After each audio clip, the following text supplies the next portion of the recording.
made a video about it, called and go watch the video and dispute anything I said. Like, you can't. There's no disputing my points. Yeah. It's crazy, man. It's crazy. I don't get it. I don't get it. And I'm the hardest of hardcore Nintendo fans. I'm not gonna put up with like what I see as bullshit. Like, that's just bullshit. Yeah. Okay. Let's see. Okay. And lazy. And it's not. And what I want, it's not like what I want in the package would make them upset. They would love it. They would love Mario Galaxy. They would love Mario Galaxy 2 in there. They would love these games in there. Yeah. Why not? Why didn't we get Mario 64 DS? All the extra content in that version. Why didn't we get that one? Who would hate that? Who would not like that? Preaching to the choir, man. Preaching to the choir. You know, it just doesn't make any sense. No, it don't. It don't. All right. So yeah, we are live. They can't hear us. Let you know. So yeah, if y'all do me a favor, the people that's here, can you please hit that like button? Hit that share button. Share. Let's get some more people here. Let's do a test. Can y'all hear us? Testing. 1, 2, 3. Can y'all hear us? Let's get some more people here. Let's get some more people here. Yeah, yes, of course. Jalen wants to dislike it. Yeah, yes, I know. Yeah. Can y'all hear us? Can y'all hear us? And Tayshawn said no. 1, 2, 3. No like for you two. Damn, it's like that? God dang. Tough crowd. Well, I guess they can hear us since they answered the question. Can you hear us? No, we can't hear you. What? Uh-huh. Nah, it's okay. He said he can clear his. Okay, so yeah, we got it's a lot to talk about today. A lot of I got about to say repros, retro talk, new generation talk. It's it's like we doing the regular podcast today. But we can still do the Friday night podcast. But today is strictly me and T, the RG&T show. So appreciate everybody coming out, supporting us. Make sure you hit the like button, subscribe if you're new to this channel, hit that share button, Facebook, Instagram, Twitter, whatever, Discord, share it, whatever you can. We're going to talk about the Xbox One S and the X, the reveal of the price and what we're going to get, for it. And we still, need to get more details about the specs of it. But as far as I know right now, it is a capable machine to run at 1440p and up to 120 frames per second. So yes, I want to dig on that topic. That's a topic that a lot of people is liking, and I'm a big fan of that. Sonic the Hedgehog got a 30th anniversary in 2021 because I believe Sonic the Hedgehog came out in 1991.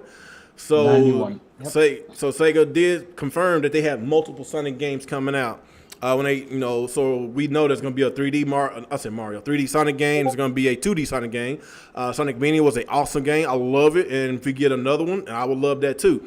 But, the main topic is going to be the 3D Sonic game. And that's, what they need to do to improve the 3D Sonic game. So 3D Sonic can actually compete with Mario again. Just like, I remember, when I was a kid, it was like you either Sonic or you Mario. And right now, Mario has been kicking the living daylights out of Sonic these past 15, 20 years now.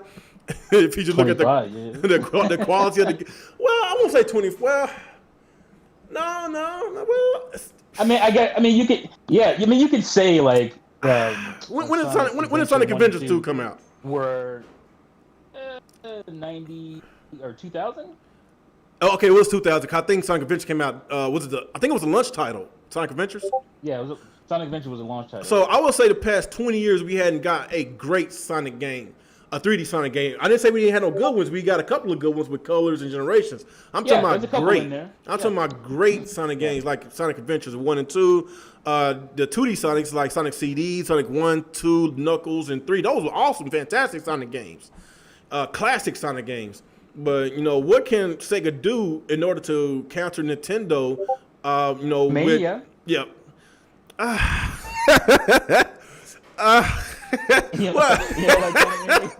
No, don't get me wrong. It's a good game. I'm talking about a AAA game. That's basically what I'm saying. AAA game. So, okay. Sonic Mania is more of a like a double indie.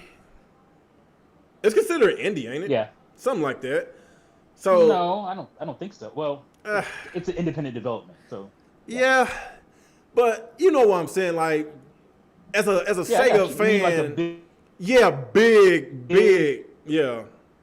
big reveal, big game, impactful game. Yeah, impactful game, a game that not only critically acclaimed, but a game that can put Sonic back on the map. I'm not saying Sonic has never went nowhere because they still got a massive fan base, got a cult fan base. Like when I say cult fan base, they will buy Sonic. They will buy Sonic games with a Metacritic of 50, and they will still buy in droves. I was like, wow. I forgot which Sonic game. I'm not sure if it was Sonic 06 or it was Unleashed. I don't know what it was, but it still sold like 3 or 4 million. Oh, are you kidding me? A game with a low Metacritic bad? And they will fight you with tridents over that.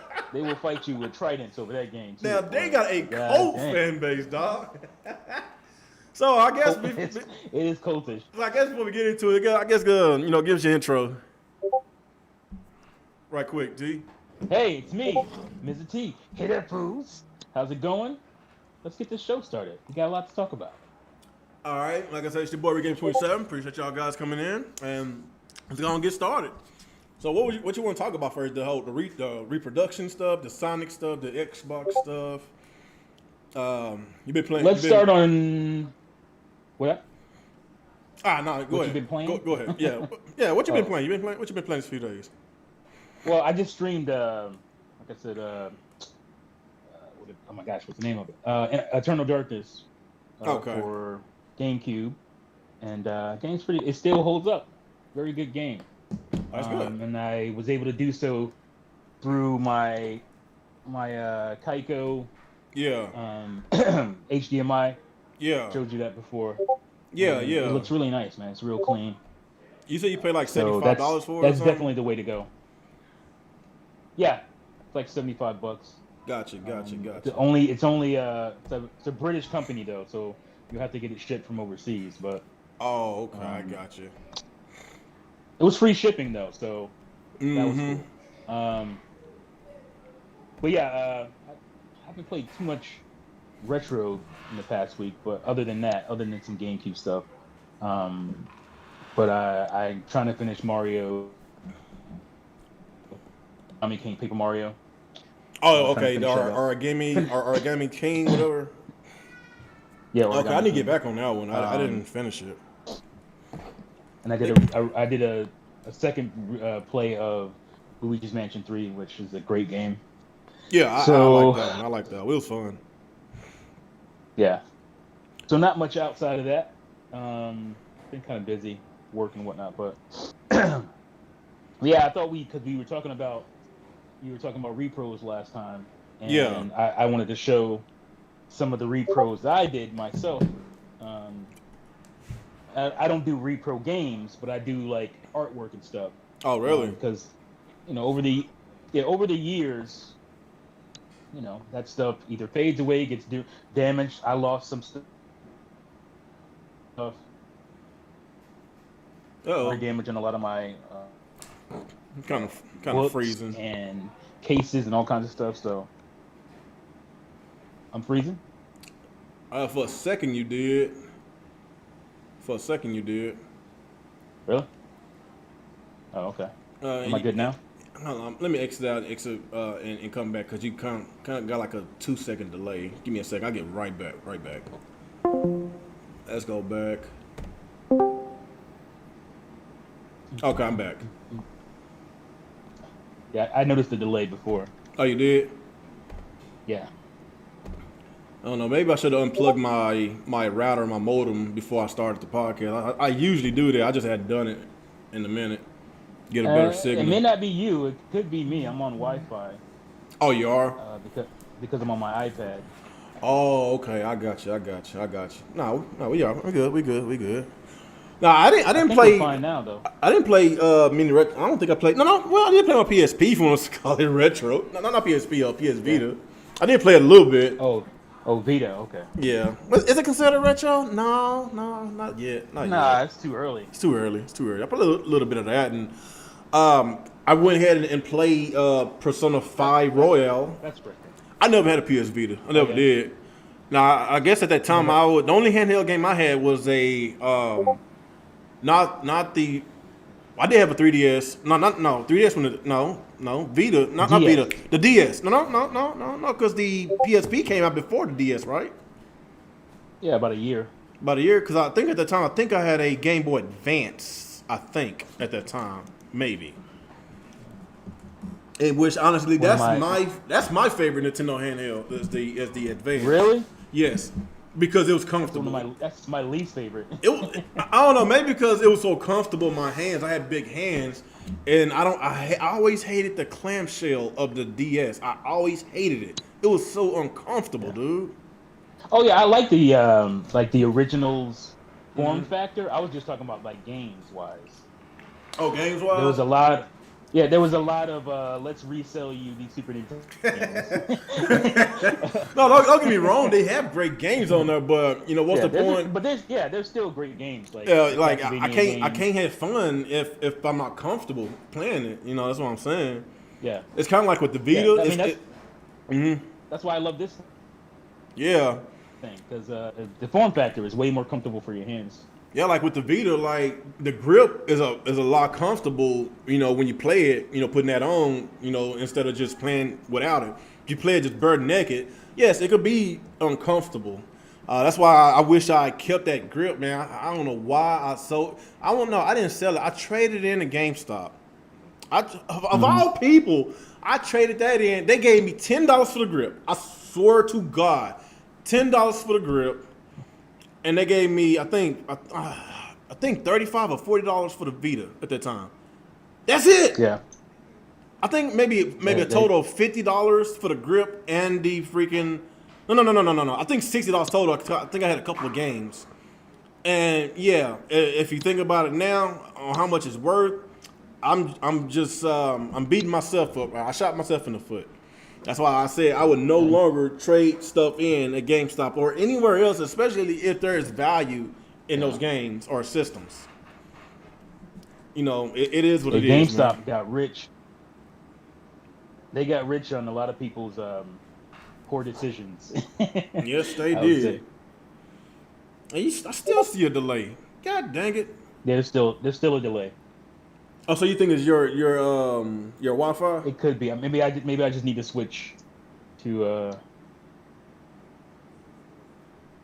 But I'll have to turn my computer on for that. No, you fine now. You fine now. I don't know. So as far as the repro conversation goes, when we talked about it last week, I'm not sure. Did we get deep into it? Like as far as, is it worth doing repro or is repro a scam? Should repro exist? Because some people, you know, call them, you know, shitty people for doing repro, and a lot of people say, you know what, if it wasn't for reproductions, I will be, you know, either never play these games I wanted to play, or I gotta, you know, spend a month's worth of rent and car note just to play a freaking video game.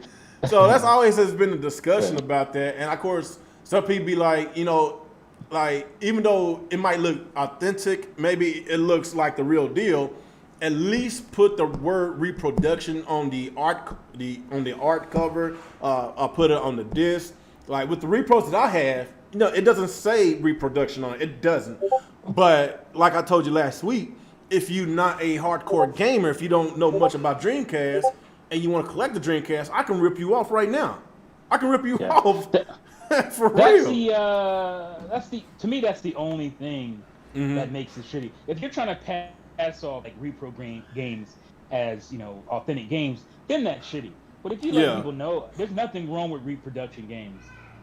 Because I don't like the idea of putting like reproduction on the outside, like on the cover art or something like that. But if you open it up, there should be a sticker or something inside that says reproduction. That's how I see a lot of people doing it. So,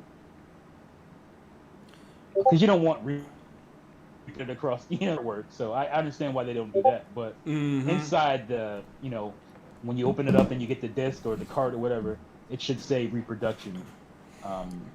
Cartridges, you can put a sticker on it that says reproduction. So people know. But as far as discs and whatnot, if it's in a case, then inside that case, put a sticker that says reproduction, because if you're trying to pass them off as authentic games, then that's just garbage. That's a scumbag move. Because that's scummy. Just thinking about it, the first time that I sold my collection last year, I'm overthinking to myself. I was like, man, the way these repros looking real, did I get scammed myself? Because I don't even know. Because that's just how real they got them. They got looking dead nut. Like, damn, like even some of these repros come, So I want to show you, like, look at this. Yeah. So look at that. So that's not a repro, right? That's the authentic Star Fox cart. But this is a repro because this isn't real. I mean, there is no Star Fox 2. Oh yeah. Super Nintendo. It never came out. But here's a repro cart of the game. This is the actual Star Fox 2, and the one that finally got released on the Super Nintendo Mini. Yeah. But this is a cart that I can actually play on my Super Nintendo. So this you don't have to put it on because you should know there is no Star Fox 2. Say, how's the people in the chat? How's T's volume? Because I hear you a little bit. I'm not sure. Do you need to turn yours up? Because I turned the volume all the way on Discord. Is your volume turned all the way up? Yeah, let me check. I don't know because I haven't used my iPad in this way before. Let me check my settings. Oh, okay.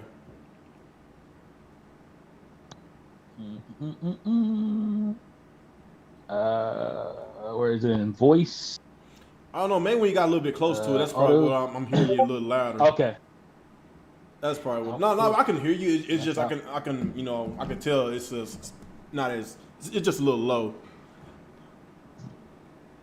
All right, I got echo cancellation, noise reduction, all that on, so I don't know. Oh, you got all that, huh? My sensitivity is So should be good. Is anybody answering the chat? How? Well, you only got 8 people watching, so I don't know if they can answer. Clocked it. Hey, what's up, Clocked It? Clocked It's in here. Clocked It. Answer it. Somebody answer it. Somebody. Well, I sure missed them days. Had over 50 people watching. I don't know. Maybe I should stream every day and get them back on here. I used to do that. Tayshawn said I sound good. Okay, long as they can hear you. Probably just on your end. No, I can hear you clearly. I could just tell it's just a tad bit low. Yeah. But. And there is a delay. We still got a couple seconds delay. Oh yeah, I see. Like, as far as the cartridges go, like, you can, I guess, like the store I go to, they said they did get ripped off one time because they actually thought they bought a original copy of I think I'm not sure if it was Chrono Trigger. I forgot what it was. A Super NES game. Of course, I think they gave that person $100 and something, $150, something like that. Cause I think around that time the cost of that game was like around $300 to $400. A few years ago, I remember them having a Chrono Trigger at their store for $400. And as soon as they posted on Facebook, I went up there. I was like, damn, I want $400 for this. And I showed them get it. And like the very next weekend, I came back. It was gone. I was like, damn, somebody actually paid $400 for this game. And it was like, like the day after I guess they said the day you came, the day after somebody came and bought it. I was like, man, that was fast. But yeah, it was another Chrono Trigger game that they bought off somebody and they basically thought it was authentic. And, when they opened it up, they realized it was a fake. And I guess at that moment in time, that's when they trained all their employees to, if you're gonna do trade-ins, especially if the game is, if it's worth over 40 or 50 bucks or something like that, they're gonna check. Usually you would think if it's like $100 plus, You know, but they was like, you know what? No, to be on the safe side, it has to be $50 and up. If the game is like $50, worth $50 and up, they're gonna open the cartridge and they're gonna see if it's the original. So, I guess after that one experience, yeah. Once you open that card, that's not hard to tell. Once you open and look at the card. Because the repros is fairly empty inside of it, very empty. Yeah, and the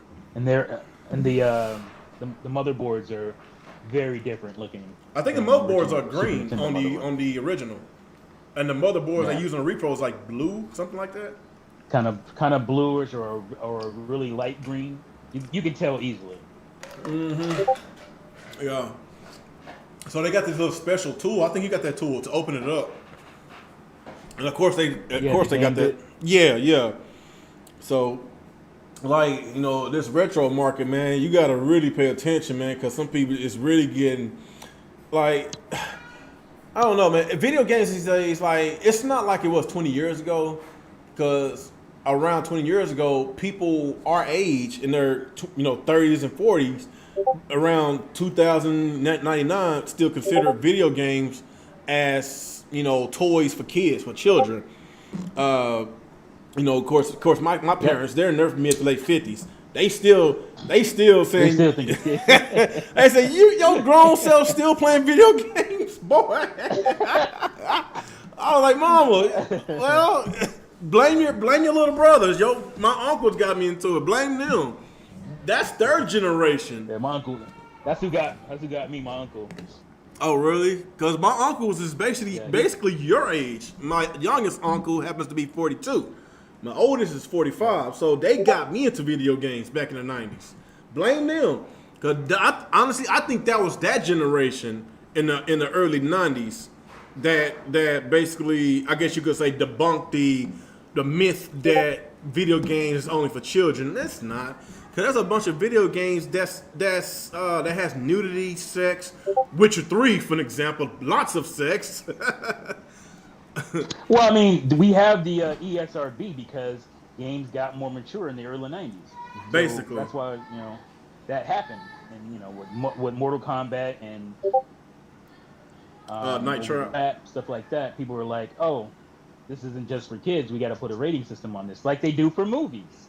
Like, so it's, that stigma is mostly gone today because, first of all, video games have surpassed like movies as far as revenue goes by a lot. So they have esports and all this stuff. Like, people realize it's not just a kids thing anymore. Mm-hmm. No, it's definitely not for kids because, like I say, I see, there's video gamers in their 50s now. A lot of them in their 50s are playing now. So, matter of fact, I know a gamer in his 60s. Dude, it's this old lady, like she's in her 70s, 80s. She got a nice collection. I saw one of her videos. I think she had a Disgaea. Was that the name of that game? A collection. Disgaea, yeah. Oh, is it Disgaea? Is that how you say it? Yeah, she had that collection. Yeah, Disgaea. Yeah, I saw it on Twitter. I was like, what? Yeah. This is crazy. So I was like, yeah, man. Like, but that makes sense because my uncle is in his, or he would have been, and he passed away in his mid to late 60s, and he was full-on gamer. He was coming to house with Atari 2600s and ColecoVisions. And oh damn! That's what got me started. I was like, what is that? I want to play that. Honestly, if our group ran on those times, like, it's kind of hard to buy a home console because just looking at how the arcade games look versus how it looks at home, it is night and day, not even close. Matter of fact, the comparisons between you think the comparison between the PC and the console is a big difference right now. I'm talking about the arcades versus the Atari back in the 80s. That was not even comparisons, dude. It's oh my god. But Desmond, come on, Desmond. They let you loose again. And he took his shirt off. What's up, Desi? Yeah. That's my brother's name, Desmond. Desmond, huh? His with a Z. We put a Z in his name. Oh, you put a Z? Okay. Yeah, to be a little different. Come on. Yeah, come on. Be different, Come on. Yeah. What y'all doing? Get your little bro. Crashing my podcast. All right, now they're gone. A video bomb your podcast. Yeah, that's every week, man. Every week. But yeah, but like I was saying, like, you know, even though I wasn't born at that time, I was born in '87, but just looking at a lot of these documentaries and look out, you know, especially with a lot of Sega's games, like their games in the mid '80s, it was awesome. Like, you know, even their console, the Sega Genesis games didn't look like that. Like the arcade games that they had back in 1985, 1986. Like, the Sega Genesis has been running to like, 96, 97, like that. How long have they supported that Genesis? 95, 96? Yeah. Something like that. And like Genesis was supported up to 98. 98? Yeah, and the difference of the graphics. I think Live 98 is on the Genesis. Oh, really? I didn't know that. But yeah, just look at the difference of the game, the graphics, the just how it looks, the frame rates. It was just why even own a console at that time? Just go to the arcades every weekend or after school. That's just how it was. So I don't know. Maybe it wasn't before after the video game crash that arcades was actually the shit. When was that? Well, I mean, obviously before the crash, they were pretty awesome because, you know, they had, and it's funny because even then, like the stigma of kids or whatever, a lot of adults played and loved to go into the arcades in those days. Before the crash, but yeah, the arcades really blew up like after the crash, like you said, with the influx of Sega and Namco, and you know those freaking arcade systems were amazing. Mm-hmm. So. That's true. But then again, arcades, you know, I think it was, if I'm not mistaken, it was still popular here after the crash. It was just the consoles was basically struggling until Nintendo came and set up shop here in North America. Yeah. But I don't know, man. How do we get on this topic anyway? The arcades and stuff. I don't know. We were talking about repros and somehow we got. Oh yeah. Hey, that's just how it is on this podcast, man. We talk about something and we just go way left. For real. So, like, yeah, I showed y'all my repros last week. I don't feel like getting them. Like, yeah, you know, some of them y'all can tell that it was a fake. Well, they all fake. Some of you can tell it's a fake, and some you couldn't even tell. You would think it was the exact original, authentic copy. But, you know, just be aware, especially if you do want to dabble into that retro market, get you some retro games. You know, some people did ask me, like, real, do you advise me to go ahead and start collecting? My answer to that is I'll probably say wait until after this pandemic, because this pandemic it's causing a lot of people to stay home and people need something to do. So a lot of people is playing video games, whether it's old or it's new, and the video game market has went skyrocket, like the old and the new, whatever. So if you are an old school gamer, go ahead. No, I was just gonna say, I would say it depends. Like, if you have the money, like, go ahead and get your stuff now. But that's what I want to do. I want to give like collecting advice, especially right now, because there's still a lot of consoles and games that are very cheap. Just not anything to do with Sega. I guess it depends. I guess it depends if you want to collect just to collect. Like, you want to basically be like the next Metal Jesus Rock, or what's his sidekicks? The black guy, Reggie. And John Hancock. Reggie or John Hancock. Like, if you want to be like them, they got a nice collection, a big collection. But if you just want to play just to play them, and you don't care about collecting, I would say go the repro route. Either that or emulate. You know. Or there are systems that are still fairly cheap to buy, and games that are PlayStation still has a pretty cheap library. Original PlayStation, PlayStation 2, libraries pretty cheap. You can go up if you want to go up to PlayStation 3 even. Libraries cheap. Xbox 360, original Xbox, PSP. It's not in here. I mean, you can get, you know, you can get a pretty nice collection of PSP games for super cheap. Because the problem is sometimes the console itself will run you a little bit more. It's so much if you don't have it. So. But if you like a big JRPG fan, you know, from the late '90s, early 2000s, I would probably say go to Repro route. Get one of these, or get one of those, and get one of these. If you but you like JRPGs, this thing. But not everybody is a handheld person. Like me, huh? You don't have to play it handheld though. That's the thing. It has a port that allows you to play it on your TV, and there's an HDMI one now, and you can play this on your TV if you don't want to look at the little handheld screen. Okay, that's what's up. Yeah, so there's options. There's options. Or if you want to go the console route, they do have repros. But yeah, like just JRPG, just right. Collecting JRPGs from 20 years ago is very expensive. Because JRPGs, it wasn't that popular out here in the States, except Final Fantasy. But everything else, you know, like a Skies of Arcadia, we talked about that. The Xeno series, the Xenogears, those are very expensive. Xenogears. Xenogears. Yeah, Saga. What else? There was some gems on the PS2 that the Dot Hack series. Oh my God, those games are expensive. Yes, that's what I'm saying. I forgot the name of some of those because of that store I go to. I saw a bunch of PS2 games that was JRPGs, but they were like $200-$300 a piece. I was like, what the freak? Are you kidding me? They're expensive, man, because they didn't, you know, like you said, they didn't sell. They weren't very popular here, so they didn't sell that many copies. So there's not many copies out there. So see, a lot of demand. That goes right into the Sega subject about Skies of Arcadia. Like, just look at JRPGs now. They're selling very well. Just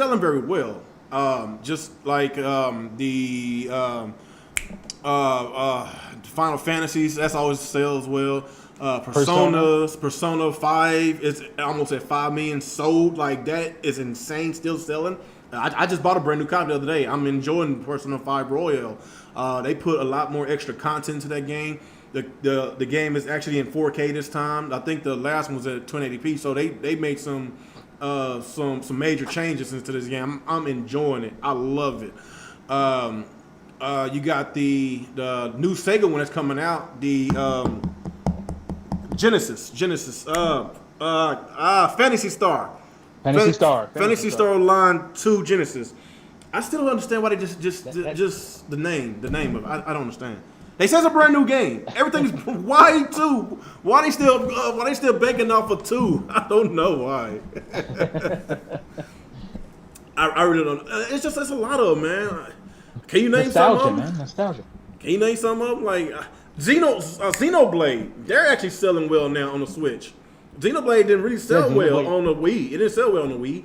It didn't sell well on the Wii U. It's selling well on the Switch. Well, the problem with the Wii and the Wii U was the Wii version had a limited release. It came out only at GameStop in 2011. By then, most people had moved on from their Wiis, it didn't have a fair shot there. Yeah. And then when it was released, Xenoblade Chronicles X did pretty well, especially for the Wii U. I think it sold like 900,000 copies or something. What was it? Xenoblade Chronicles, the original on 3DS. Again, only the new 3DS could play it. It couldn't reach the entire audience. So but now on the Switch, it has a full audience, and it has it's coming out at a decent time on the console, not at the end of its life and whatnot. So now that's why it's selling now. Yeah, more people are playing it. So Dragon Quest. Let's not forget about Dragon Quest 11. That sold pretty well. Dragon Quest, yeah. Yeah, so there's a big demand for JRPGs now. So that's why I think Shin Megami Tensei 5. That too. Hurry up! Hurry up! It's kind of crazy that the Persona game is a spinoff of the Shin Megami Tensei, and it's actually selling way better. That's crazy, dude. But then again, honestly, I was a Shin Megami Tensei fan from back in the day. But then again, I think Shinigami Tensei going to do well because Atlas, they start to have a cult fan base. I am a new fan of Atlas. I didn't play their games like that until I got introduced to Persona 5. Then, of course, I just beat Persona 4 Golden the other day. I'm currently playing Persona 5 Royale. I'm still waiting on Persona 5 Scramble. I don't know what the hell's taking so long. That actually looks good. I don't know if you saw that. It actually looks good. Persona 5 Scramble. Yeah, it does look good. I'm looking forward to buying it. Did Koei Tecmo or is it Bandai Namco that developed the game?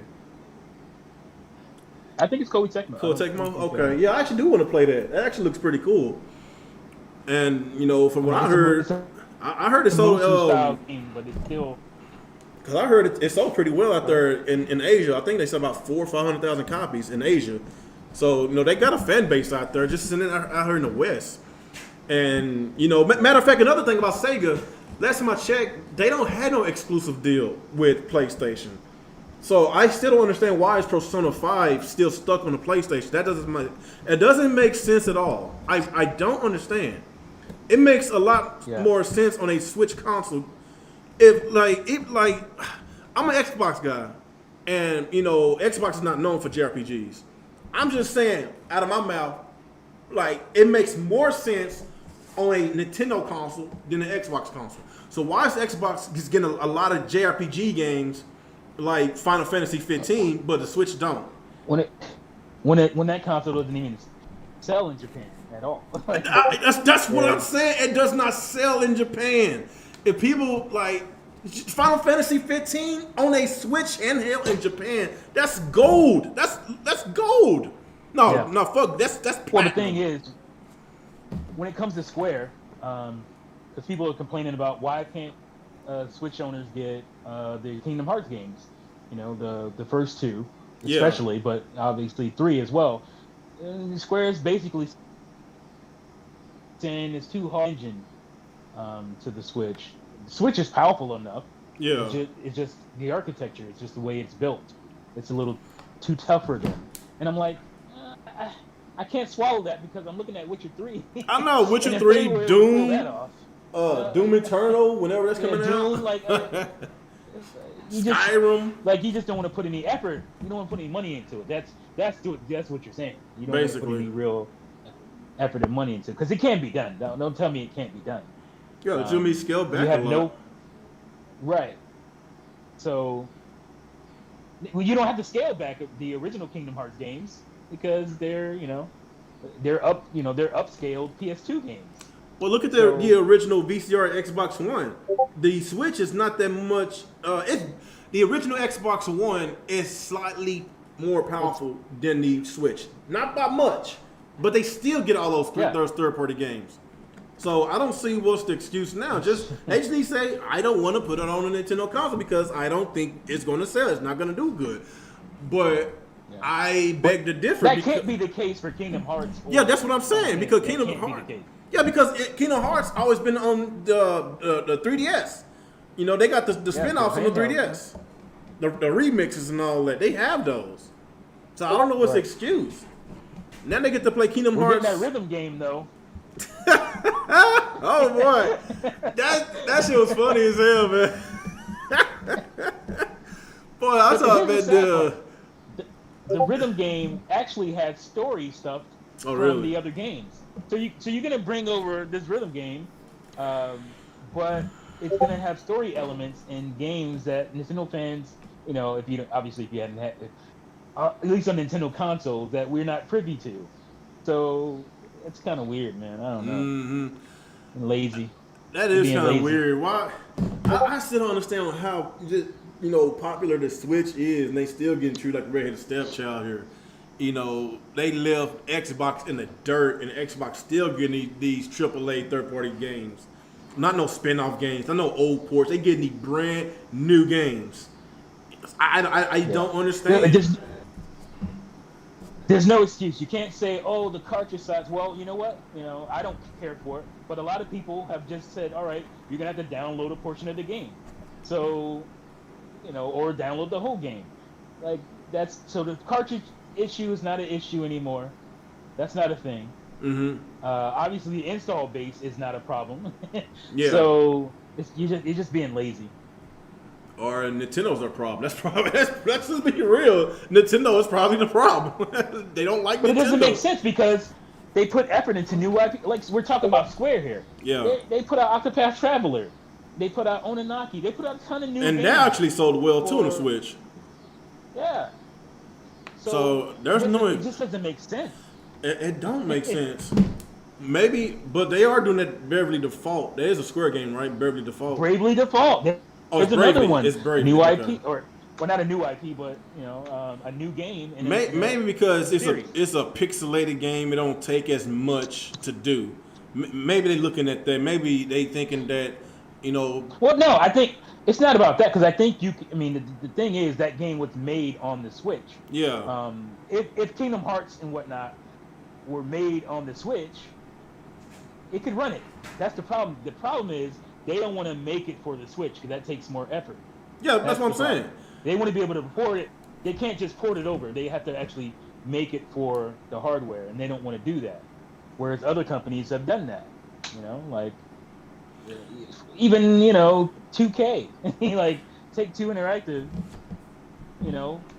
put NBA 2K on this system, and it looks, maybe not as much now, but the earlier versions, games looked almost, like the Xbox and PS4 game. Yeah, because when the Switch came out, I bought 2K18. It actually did look good when I bought 2K18. Yeah, you could almost not tell the difference. No, not really. And I took it to work. On my lunch break, I was playing NBA. It was actually fun.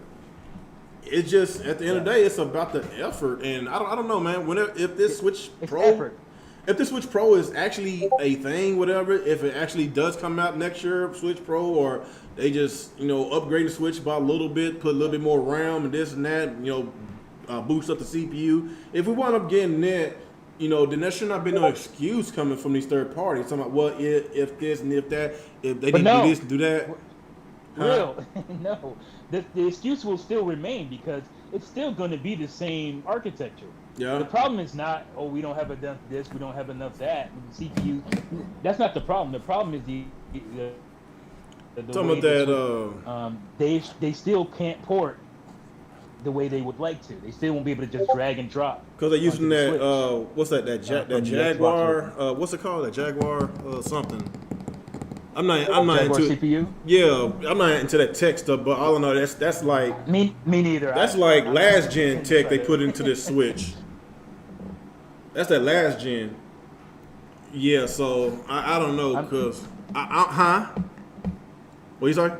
No, I think the architecture is current to generation based. Like I said, I just think I'm not gonna pretend to understand tech, but I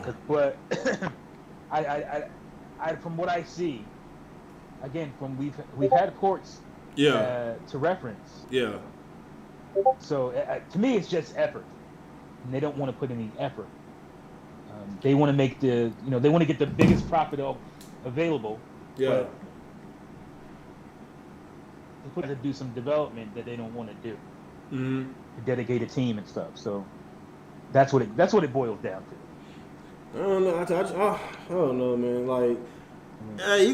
Like the Switch. CD Projekt Red, they paid an outside studio to port Witcher 3. Like they didn't do it themselves. Mm-hmm. They paid an outside company. These companies don't want to do that. They don't want to put the money in. Well, CD Projekt Red couldn't afford that. Switch sold really well. They can afford to do that because how many copies of Witcher 3 sold? About 20? Huh? Square can't afford to do it. Capcom can afford to do it. No, I'm not saying they can't afford to do it, but I'm just talking with the Witcher 3 success, all the money they made from that game alone. I think overall that game sold over 25 million copies. That's insane. Mm-hmm. That's talking about 25 million. That's Mario Kart level sales. So where's Grand Theft Auto 5 on the Switch? Hey, that's between them and Nintendo. That's between the companies, man. I'm just saying, it's not just about how much money Witcher 3 made on whatever company made. It's about wanting to put in the effort and not, seeing the upside or whatever. Maybe, Take Two, as far as, I don't know why. I think Grand Theft Auto 5 would sell gangbusters on Switch. Most people will think that. But CD Projekt Red, I think they are a good pro-consumer company because not only... Oh, they're great. They're great because they actually introducing us with free upgrades. If you buy their new game, Cyberpunk, was it 2027? If you buy it on the Xbox One or PS4, there's a free upgrade for the X Series X or S or the PS5. Yeah. Like, there's free upgrades. Red was...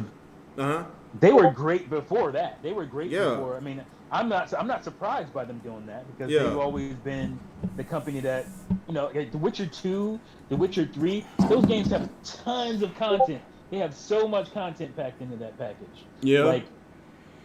And then on top of that, the basic package that you get for Witcher 2, what was it called? I forgot. Assassins of Kings. There was like another version, but for collectors like you and me, they put so much love and care into the standard box. Yeah. Okay, but thank you note and all this stuff. Like they go above and beyond on their releases, where other companies don't. They appreciate the purchase. Yeah, they actually appreciate their customers. Where other companies just take it for granted. Other companies just take your purchase. Well, just remember, as Nintendo fans, that I thought we supposed to be. I am a Nintendo fan, but not according to some people. But that's because I don't shut up, and I don't shut up, and I need to be thankful and grateful for everything they do. Boy, these people are crazy. I'm so entitled. Jalen said, "Where's the toxicity at?" No, sir, there's no toxicity here. We are a good podcast team or a duo, whatever you want to call it. Ain't none of this F your mama or F the police or, well, actually, no, let me take that back. Fuck the police. But anyway, yeah. Oh, look, get me started. You get demonetized. What money? Oh, they just took a penny from me, man. They don't pay me shit. I'm broke. Shit. Your revenue here for limited. It's limited. The yellow dollar sign now. The yellow dollar sign, not the green one. Shit, they don't make no money. Hell, I be on shit. I be on money after the podcast, man. I don't get shit. Seriously, you get pennies on this stuff. Literally pennies on these videos, man. I swear, if they start doing that, like if you get demonetized, and they be like, "Well, you owe us 50 cents, negative 50 cents." I swear to God, I'll be negative $100 right now. Cause I don't make no money off of this shit. I don't make nothing, man. For real. So, okay, what about Sonic the Hedgehog? Their 30th anniversary is coming out this coming up year, 2021. Do you remember? Mm-hmm. Was it just me? I remember Sega talking about there's going to be a big Sonic, or not a big. Well, there's going to be a Sonic announcement for every month of the year. Look, wasn't that this year? That was supposed to happen. I know why it didn't happen, but I'm pretty sure that was a thing where they were saying there's gonna be a Sonic announcement every day of the year, or every day of the year, every month of the year. But that didn't happen. Now, obviously, it probably had a lot to do with the pandemic, so I understand that. But it looks like those efforts are being pushed into 2021. So 2021 could be a pretty awesome gaming year. It could be. We'll see. Halo, that should be coming out next year.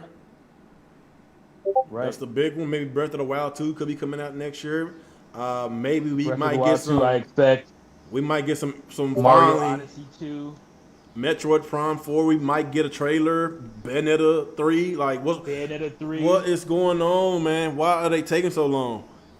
Jesus. No, I can understand about Metro Prime. Let's not do this again. Yeah. Let's not announce games 3 years in advance. Let's not do that no more. Yeah, cause we used to get on Sony. We used to get on Sony for doing that mess, and now Nintendo's doing that crap. Right. And now Nintendo's doing it. Come on, don't do that no more.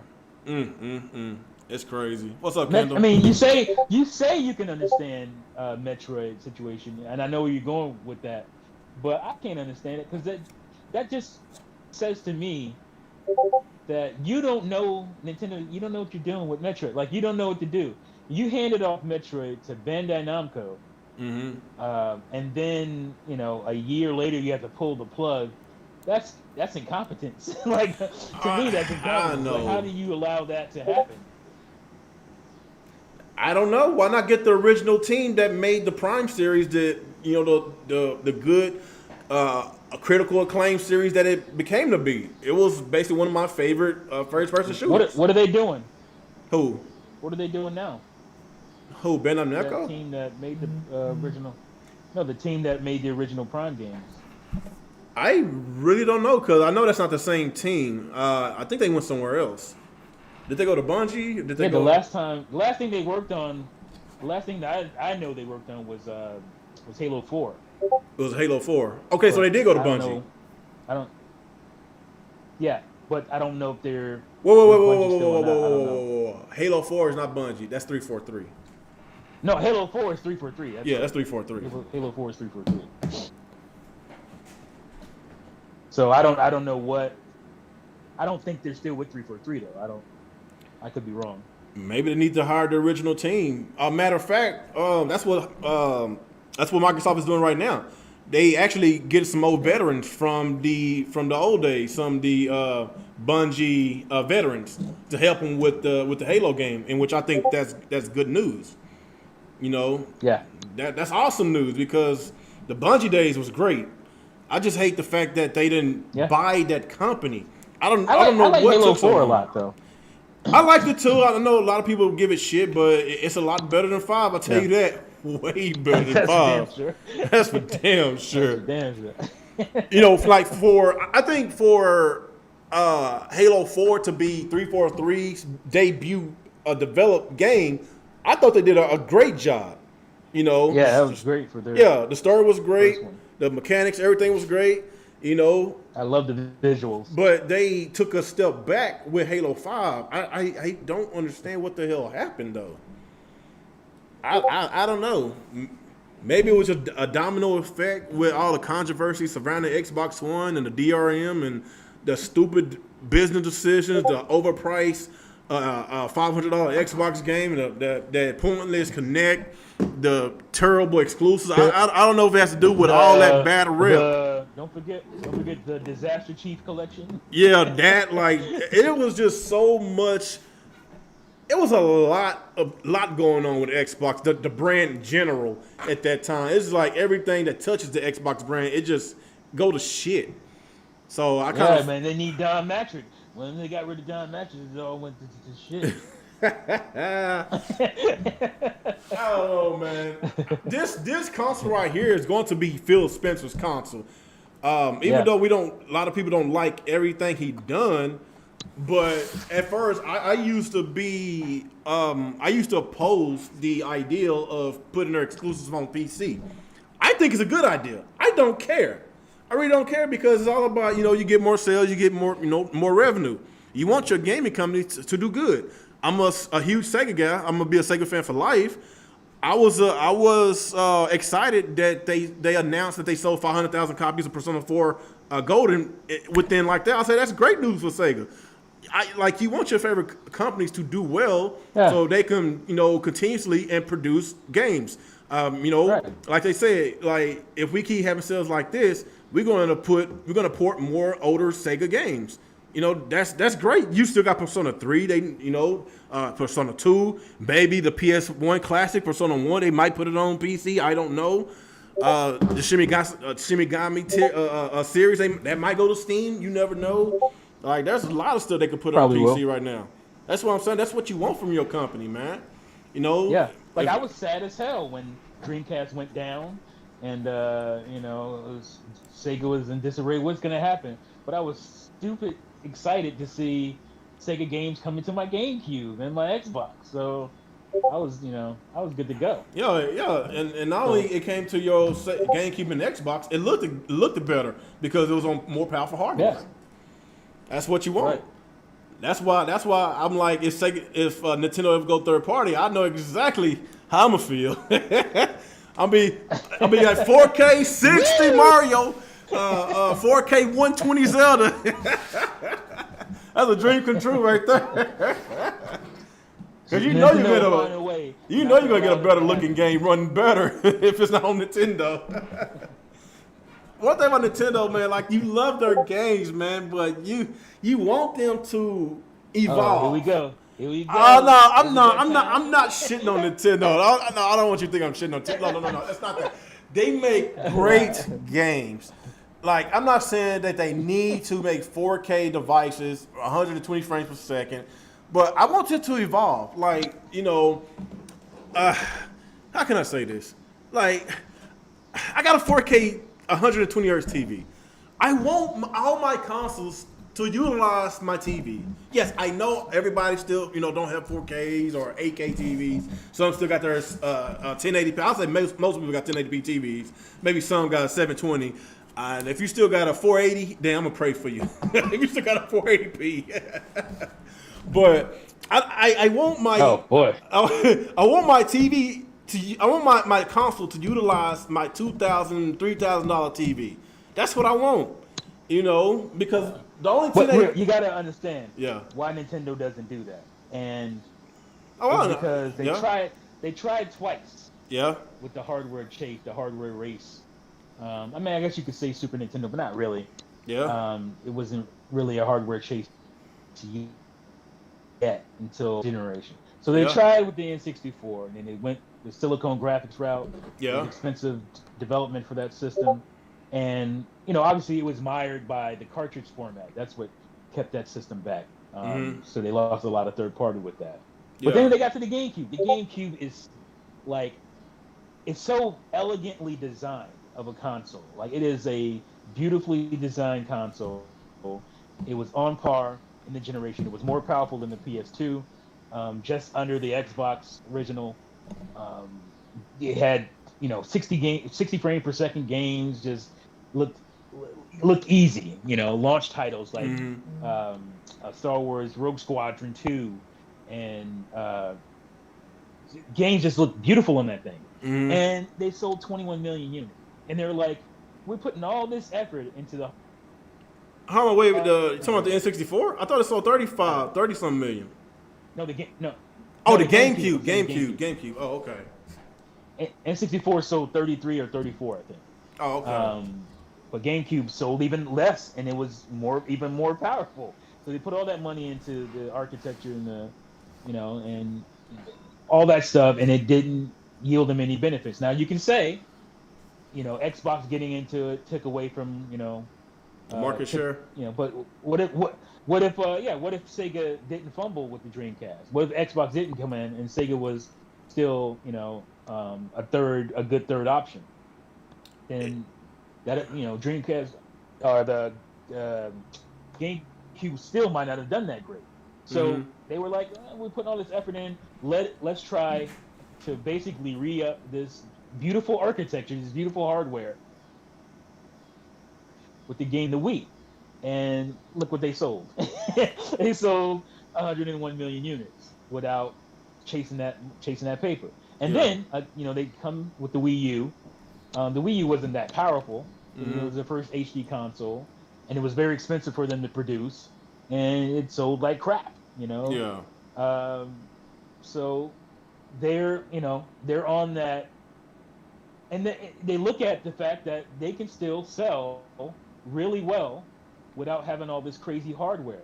Look at the Switch. Switch is probably 65 million right now, strong, and they can do that. And Nintendo is not like Sony. They're not like Microsoft. They're just a games company. They don't have. They screw up too many times. They're done. Microsoft can take a hit. Sony can take a hit at this point.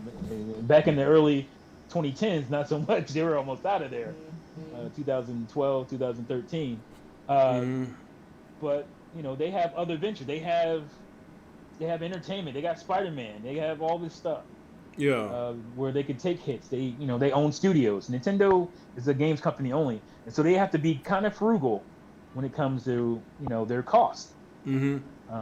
So maybe at some point they'll get back to competing on that level. I don't know. I don't know. Because it's hard for them to compete with hardware. It's just hard because they're going up against behemoths. Microsoft and Sony. Well, yes, they are behemoths, but I consider Nintendo as a behemoth too because of all that money they collected over these years. Of course, they had the Super Mario TV show. You think that money just sit in the bank somewhere? Yeah, that's what I'm saying. You got the toys that they sold, the amiibos, like. You got the theme park that they supposed to be working on. I'm not sure how that's going on. I think it's Universal Studios. They're supposed to have a theme park or something. But Nintendo, they're making moves a lot, and All right, well, but go to the list and see who's making the most money in gaming. In gaming, Nintendo was third as far as the companies go, as far as who's making the most money in gaming, right? So if they're like I said, they're not big behemoths. You think they're not. Like they're not a solvent company when all they make is video games. Their video game business has to do well. They can't prop themselves up with other entities like Microsoft did. Like if Microsoft didn't have Windows or Minecraft or whatever, they would have went down after the way the Xbox One took off. They would have been done. If Sony didn't have movie studios and all this stuff, the PlayStation 3 would have killed them. But they could weather that. If Nintendo, like the Wii U, like it was at least profitable. If it wasn't profitable at the end of the day, that could have killed Nintendo. The Wii U could have killed them if they didn't have the 3DS, especially. If they didn't have the 3DS doing what it did. What they could have been going like that. One thing about Nintendo, I agree with you and I disagree at the same time. The reason why I said that is because Nintendo has been in this console market since 1985 or 84 or something like that. The original NES. All their consoles 84. All their consoles has sold extremely well, except the Wii U and GameCube. Of course, that's not to mention the handhelds. So one thing about them, yes, even though they did focus on hardware like the GameCube and the N64, but just look at the bells and whistles that these other consoles had, compared to what all these Nintendo consoles never had. For instance, the original Game Boy versus the Sega Game Gear. Like we know for a fact that the Sega Game Gear was a way better console. Had colors. It was a 8-bit system. Like it was basically. But it had major flaws. Yeah, that's what I'm saying. It had major flaws because of the cost. Like like that battery life. You know how much would it cost just to afford a Game Gear if we can have an 8 to 10 hour battery life? It would have been. We have to be rich to afford that. That's why Nintendo has always used their heads, even though playing that Game Boy these days, I can't play that green screen. But at that time, it was profitable. At that time, it was the shit. And that's why they sold over 100-something million. I think it was 100-something million of Game Boys. And, what you say? Yeah. You're saying this, but look at the Game Boy. Is it some crazy, big, beautiful screen backlit? No. They're very frugal in their design of the Game Boy. Yeah, like do what Sega did. No, what I'm saying is Nintendo was not trying to focus on being, let's say, being the handsome person. They was average. They want to be average. They just want to just get by everyday life. Just do what they need to do to get by. Like Sega, they want to be the pretty boy. They wanted to, calm and brushing their hair, putting the makeup and all that. They want to look good, and that basically has became their demise because by them trying to look good, they basically shot themselves in the foot because they want to be the first one to do this. They want to be the first one to do this. They want to be top dogs. They want to be the Flash. They want to keep up with the Joneses. Yeah, but that's what they want to do. The problem with them, they kept living above their means. Yeah, that's why. Checks Yeah. They didn't have the money in the bank for. No, that's what I'm saying. Like, Nintendo has been doing this for Nintendo's trying to be efficient. Yeah. They want you can't say, oh, we got a bunch of money, let's go crazy. No. If you want to survive as a company, that's short-term thinking. That's what killed Sega. Yeah. Short-term thinking. Nintendo was like, we're gonna go along and we're gonna continue to be profitable. We don't have to lay off 1,000 people every year like all these other companies. We can keep all our people. We can keep making great and stay in this lane that we won't get killed if we get outside of. Like, I understand that mentality. Yeah, that's what I'm saying. That's smart business. 30 years of doing this type of business, what Nintendo has been doing, smart, profitable business. That's why they got so much money put in the bank. So they 30 years. No, that's what I'm saying. They can afford to do this. What I'm talking about, like as far as the bells and whistles, like you're not hearing. You're saying it, but you're not hearing it. What? You're saying it yourself. They've been around for 30 years because they do that. Yeah. If they get outside of that just because we got money, then they can totally screw up their whole. No. What I'm saying, they don't want to do that. No, what I'm saying is, yes, Sony and Microsoft, they can't screw up because they got so much money. What Nintendo has been doing, just smart business practices. I won't say smart business practices because we think it's anti-practice, but for them, what they did, the profitable, they made so much profit all these years that right now they can afford to mess up. Matter of fact, they messed up with the Wii U. They messed up badly with the Wii U, but they still sold it as a profit. That's why they never. That's what. You're talking out two sides of your mouth. No, you're talking out both sides of your mouth, my man. No. What I'm saying is the fact that if they decide if they want to make a more powerful hardware, let's say they do a 4K console, I doubt it. And let's say they take a hit and not many people buy it because they be like, no, I'm gonna just stick to my original Switch.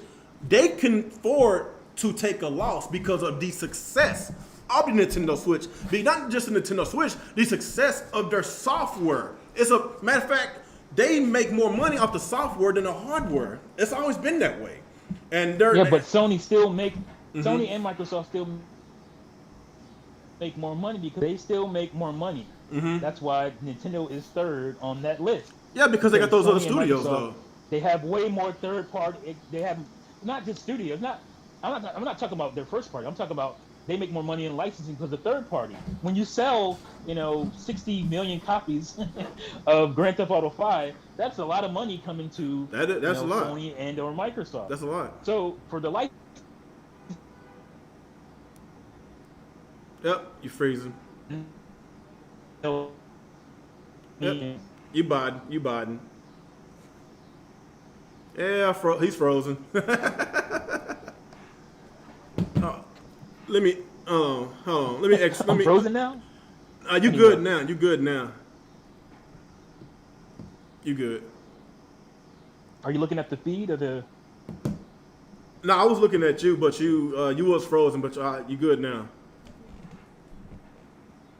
No, you understand what I'm saying? Like I'm saying, okay. You understand what I'm saying as far as Nintendo? Like they might not have as much money as Microsoft and Sony, but just accumulate all the money that they made over these years and cheaping out on the hardware, just to make it buy, just to keep making profit.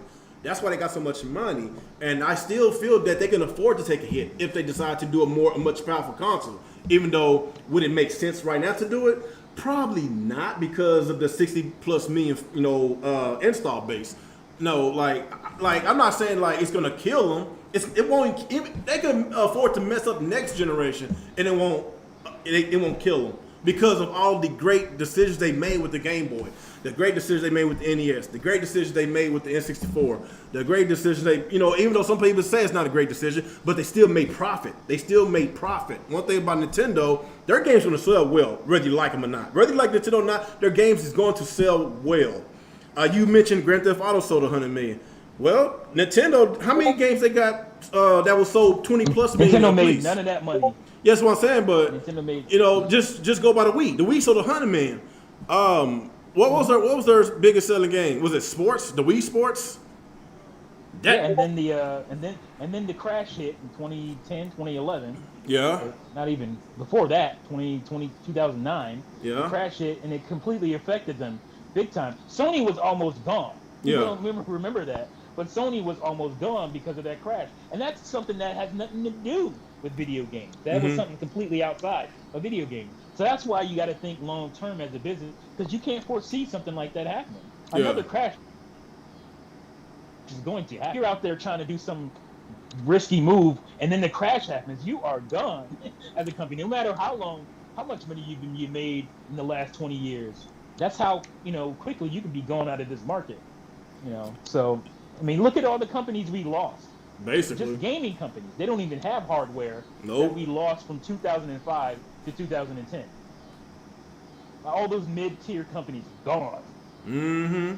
So yeah, it's about being smart. It's about being smart. It looks like it looks great on the outside, but when when stuff actually happens in this industry, you can be gone just like that. Yeah, it's like where's you said. Factor 5 at? Oh, I don't. If Microsoft, they were riding high. If they never had Windows, they wouldn't even be here right now. They wouldn't even be here right now if it wasn't for Windows. Let's be real. Let's be real. No. If Sega if they would have played their cards right and just fall in line, trying to just shine and everything, trying to have the gold grill and all, they want to shine. If they wasn't doing all of that, then they probably still be in this console market right now. There probably wouldn't even be an Xbox right now. Let's just be real. Microsoft, they saw Sega's mistakes. They capitalized off their mistakes, and now they no longer in the race. Everybody loves like Sony consoles, right? Everybody loves PlayStation 1, PlayStation 2, PlayStation 3. None of those consoles were profitable on hardware. Yeah. So, Sony lost $100 per PS1 sold. Yeah. They lost 300. What was it? 300 or 200 per PS2 sold, and they lost 300 per PS3 sold in the beginning. Mm-hmm. If Nintendo had to confer with that, losing that kind of money on hardware, they'd be done in a matter of a couple years. They can't afford that. Sony lost hundreds of millions of dollars becoming the transition to being a games company. And it got to a point where their games business was what saved them. Yeah. But it took 15 years to get there. I think their movie business is doing risky, man. Their movies are doing a little bit better because at one point their movie studios, I think, wasn't it? They was thinking about selling their movie studios at one time. Oh yeah, they were getting ready to sell the movie studio. Yeah. Yeah. Their movies and studios is actually doing a lot better now. A lot better. Yeah. Because I know they took a hit with that Blockbuster. Not Blockbuster. The Ghostbusters. They took a big hit with that Ghostbusters. That new one. Pixels, all that trash before. Anything they do with Adam Sandler is a disaster. I don't know why. They I don't know who's the writers of his movies, man. His movies be so bad. Adam Sandler. That's who's the writer on his movie. He's not terrible. It's a terrible film. The last Adam Sandler movie I actually enjoyed was The Longest Yard. Click was all right. I feel like it was stupid, but it was all right. It was very stupid. It was okay. But the 90s Adam Sandler, like Big Daddy and Billy Madison and Happy Gilmore, I love those movies. Those are classics. What was 25 years ago. What was that movie he played with Damon Wayans? Was it Bulletproof? I like that one. Was it Bulletproof? Bullet. Yeah, Bulletproof. Bulletproof. Yeah, I actually like that movie. Like, now I take 90s Adam Sandler over right now.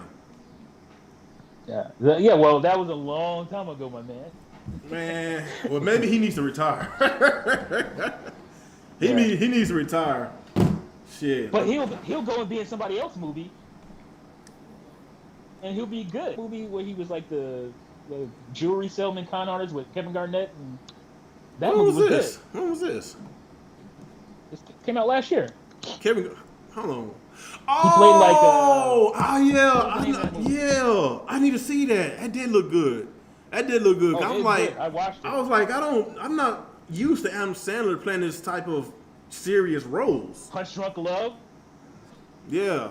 Or maybe he needs to get out of maybe he needs to get out of comedy and do serious roles like that. If that was a hit, do another one. Oh yeah, we didn't mention Grown Ups. I can't think of the Actually, name. I enjoyed Grown Ups. I thought it was funny. Grown Ups. Oh yeah, I like that one. Uncut Gems. Thank you, Tayshawn. Huh? Grown Ups. I liked it. I'm done talking to you. Come on! I'm done. We're done. I thought it was funny. I thought it was funny.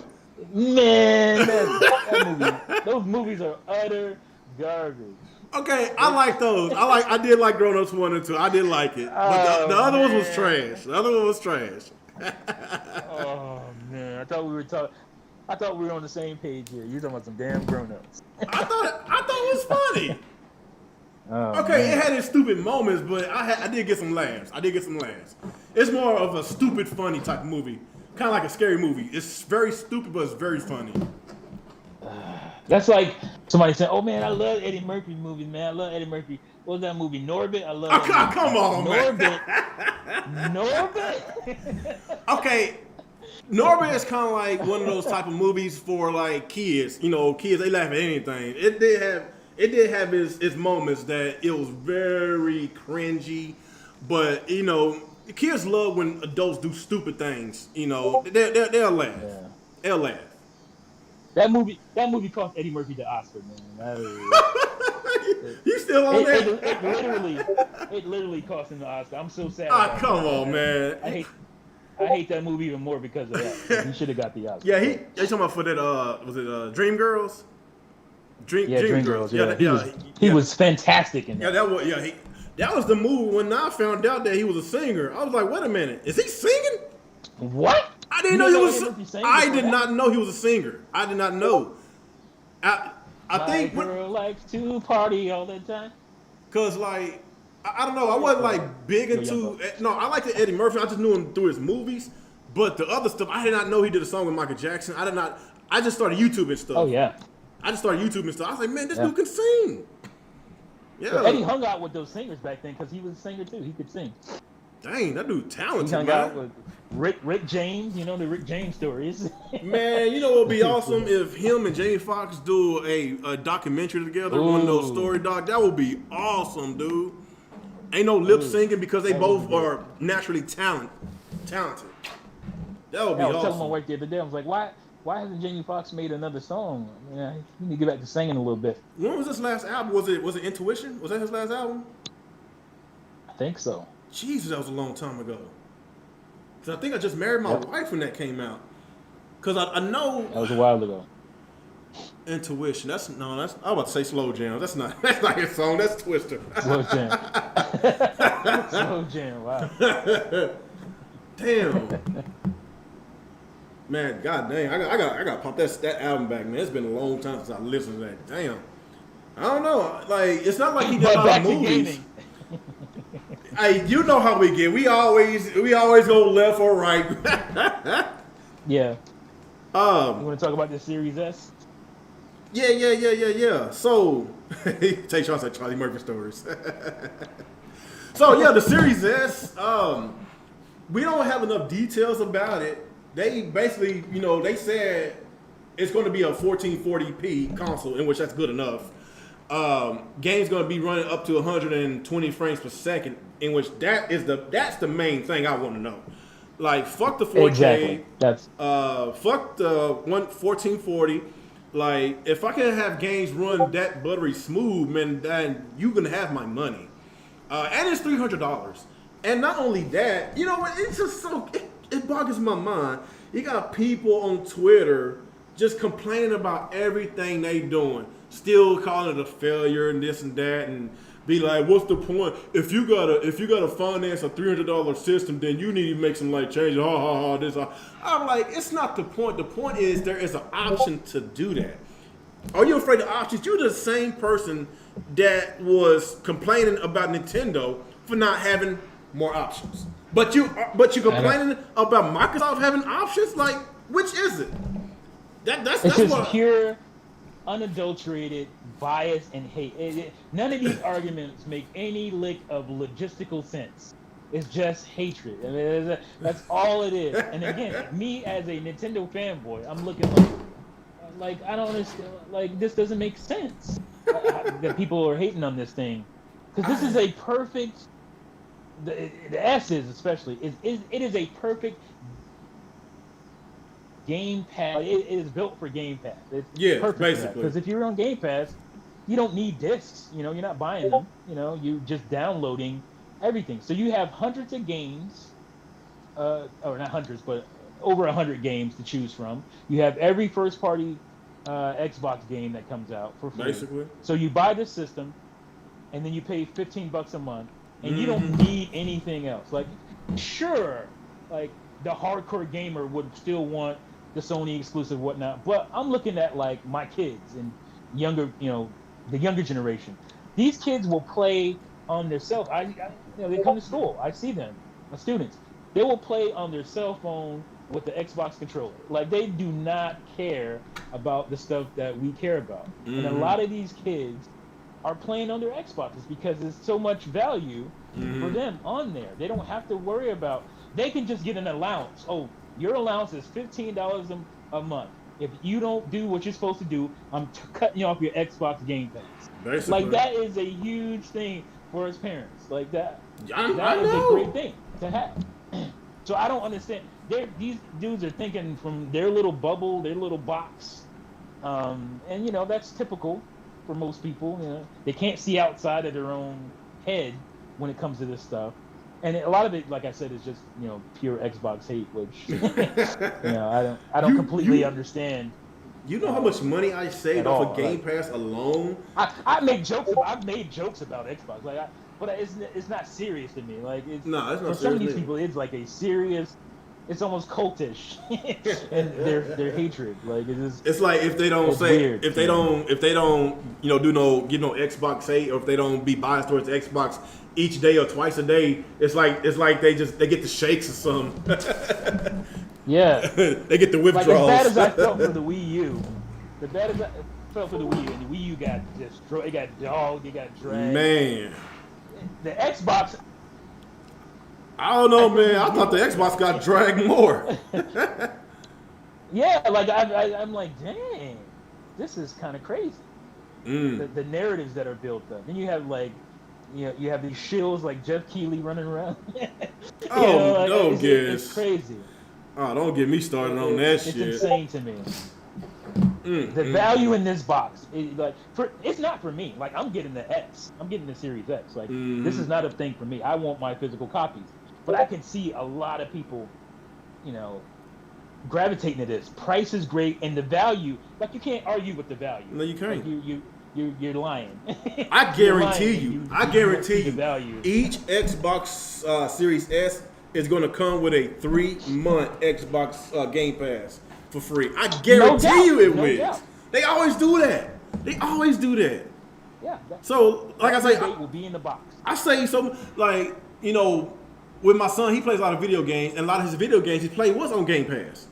Like Resident Evil 5, Resident Evil 4. Yeah. He loved those games. He played them on Game Pass. He played Jump Force. He liked it. I don't know why, but he likes it.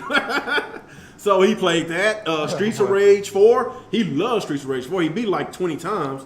Like, there's games on Game Pass that save me so much freaking money as a parent. Because he could be like, hey, a beautiful device. He'd be like, hey, Dad, I want that new Madden. Hey, Dad, can I have that new NBA 2K? I'll be like, I don't know, son, because I don't buy that shit. Like, he could be like, I want that FIFA. Like, these games come out $60 price every freaking year with little to no upgrades and just roster changes. Like, I could be that type of parent that's willing to pay that money, in which I won't do that. But no, he's not complaining. He see that big list of games that he basically don't even have time to play them all. He don't. Right. You don't have time. So yeah, I see. You give a kid 100 games. Yeah. You give them they're gonna be good. They're gonna be good to go. Dude, we didn't have 100 games growing up when we was kids. Dude, I'd be happy going to Blockbuster. Hey, Mama, can you take me to Blockbuster? I was thinking about the other day. My first console that was actually bought for me was not the NES. My first console was the Atari 5200. All right. Yeah. So we were talking earlier about like arcade, whatever. So was pretty good for the mimicking arcades of, like, let's say around 1982-ish. Um, where, if you look at the Atari 2600, it was pretty garbage, as far as the visuals go. But I remember, I still remember to this day the games I had for that system. I had James Bond 007. I had Moon Patrol. I had Joust. Mm-hmm. I had Super Breakout, and I had Pac-Man. And those are the 5 games I had for the entire life system of that system, and that's all I had. Ew, Pac-Man on Atari? Ew, that shit was garbage. No, it wasn't. Not Atari 2600. It was garbage. Oh, okay. Atari 5200. It was just like the arcade. That's what I was saying. It was very close to the arcade version. So I was good. I would have had my 5 cartridges, and that was it. Remember cartridges? Yeah. I had my 5 cartridges, my 5 tapes. Tapes. And that was it. And now, if you would have gave me 100 tapes, yeah, as a kid, my mind would explode. I wouldn't know what to do with that. I know. And so, that's what these kids had. That's what they had. Good. My son, they don't care about, my son, like, I'm a Nintendo fan. My son likes Zelda. He don't care about Mario. Like, he cares not about that. Yeah. So it's not like they're not thinking like we think. Oh, I gotta have that I gotta have that game series, So for me to buy this, they don't care about that stuff. Like we care about that as trained gamers of the decade. That's how we feel. But the younger kids don't care about it. They don't have allegiances like we do to these franchises. So. To not be, again, I can understand some, 30-year-old guy who doesn't have any kids, who just games and on their PC and think everybody thinks like them. No, they don't. Most people don't think that way. Yeah. So, that's my spiel. Mm-hmm. We didn't even talk about the pricing of this console neither. We was talking about the value of it, but the price of it is $300. No, we said it was $300. I was just talking about for what it offers, but I didn't say anything about that price. Because I think we started off that we can finance as much as a Switch. Basically, it costs as much as a Switch. It has more value, but of course, way more value. Way more value, but of course, I better be careful when I say value because these Nintendo shields, they gonna be like, well, what are you talking about? What are you talking Nintendo? They got better value, this, that. Why you think their prices are still $60? Because their games hold up better and this and that. And I don't got time for all that bullshit, man. I don't know, man. I don't know, man. If I as a pen consumer, you want games to go down on holidays. You want games to go down when the game has been out for a very long time. If the how like a lot of times like if a game hit like a certain milestone, like it hit 5 million, and to celebrate the milestone, we're gonna do a discount. Let's do this to keep more people buying, more interested, to buying this game. They do discounts. Nintendo, no. That's what I'm saying. I think Sega did that. They have sales. We have sales every once in a while. We just had a sale. Because I think Atlas did a sale when they when they first hit 1 million on that Persona. I'm not sure if it was 1 million or 2 million on Persona 5. They did a sale. That was before Persona 5 Royale came. There was a sale like 50% off. So like that's being very pro-consumer, and that's what I would love for Nintendo to do. When it comes to Xbox and Sony, we know their games don't hold that well in value. Like, it'd be out 1 year, and the next year it'd be $20, $30. That's just how it is. Well, Nintendo used to do that. It's not like they didn't do that before. People act like, oh, Nintendo games hold value, blah, blah, blah. Yeah, but Nintendo always had, or, where is it?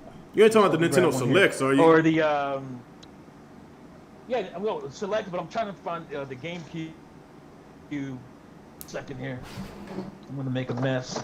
What they call it on GameCube. I don't know if it's even on the box. Yeah, Player's Choice. Oh, like Player's Choice. These games were, marked down to $30. It was half price for a lot of these Player's Choice games once they sold 1 million copies. Yeah. So it's not like they haven't done it before. N64 had them.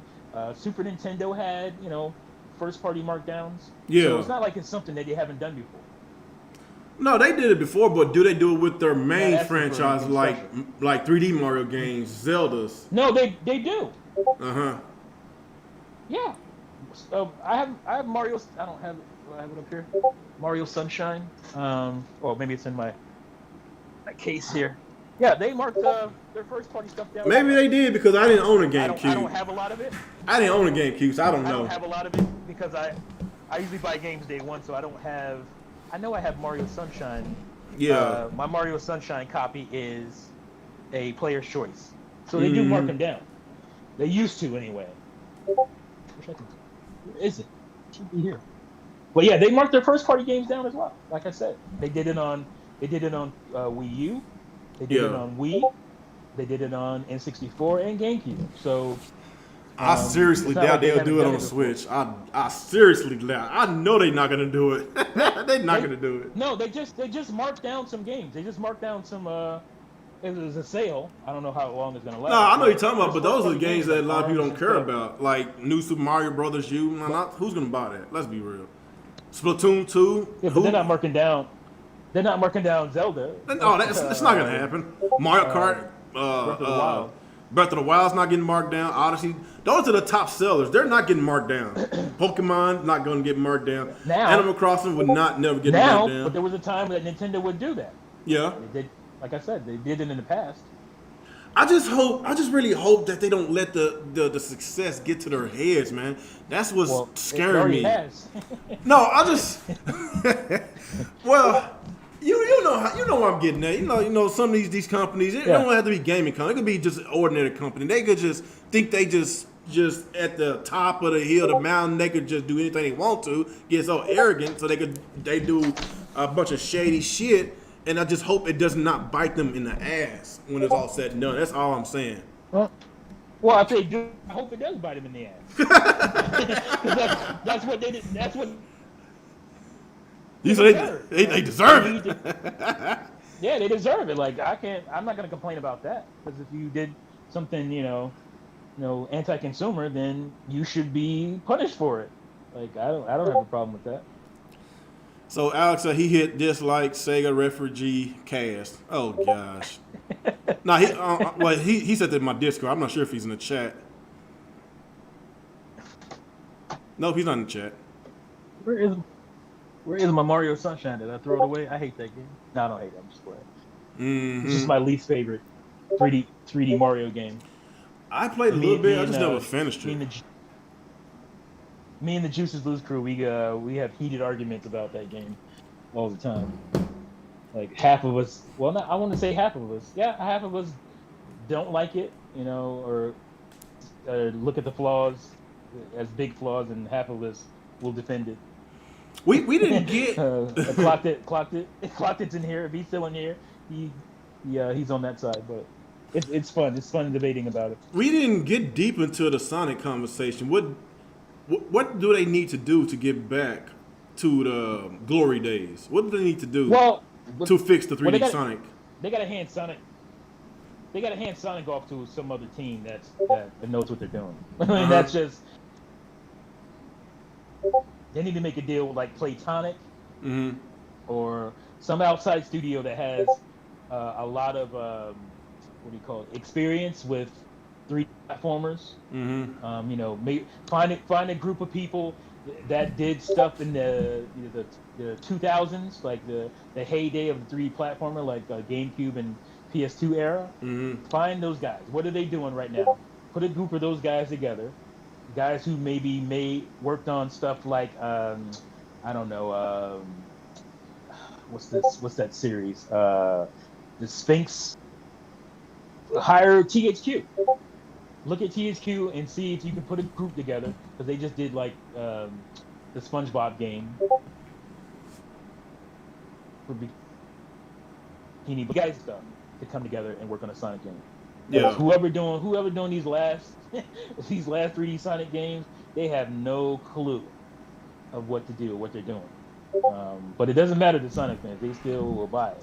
Yeah. Oh, goodness. I don't know, man. Like Sonic Adventures 2 was probably the best Sonic game. in the 2000s, Sonic Adventures 2. Yeah. You know, I don't know why people keep thinking I'm just the biggest Yeah, Sonic. I can't argue with that. I don't know why people keep thinking I'm the biggest Sonic fanboy. For some reason, I don't know why. Because I'm like, hell, the last Sonic game I enjoyed was Sonic. You like good Sonic?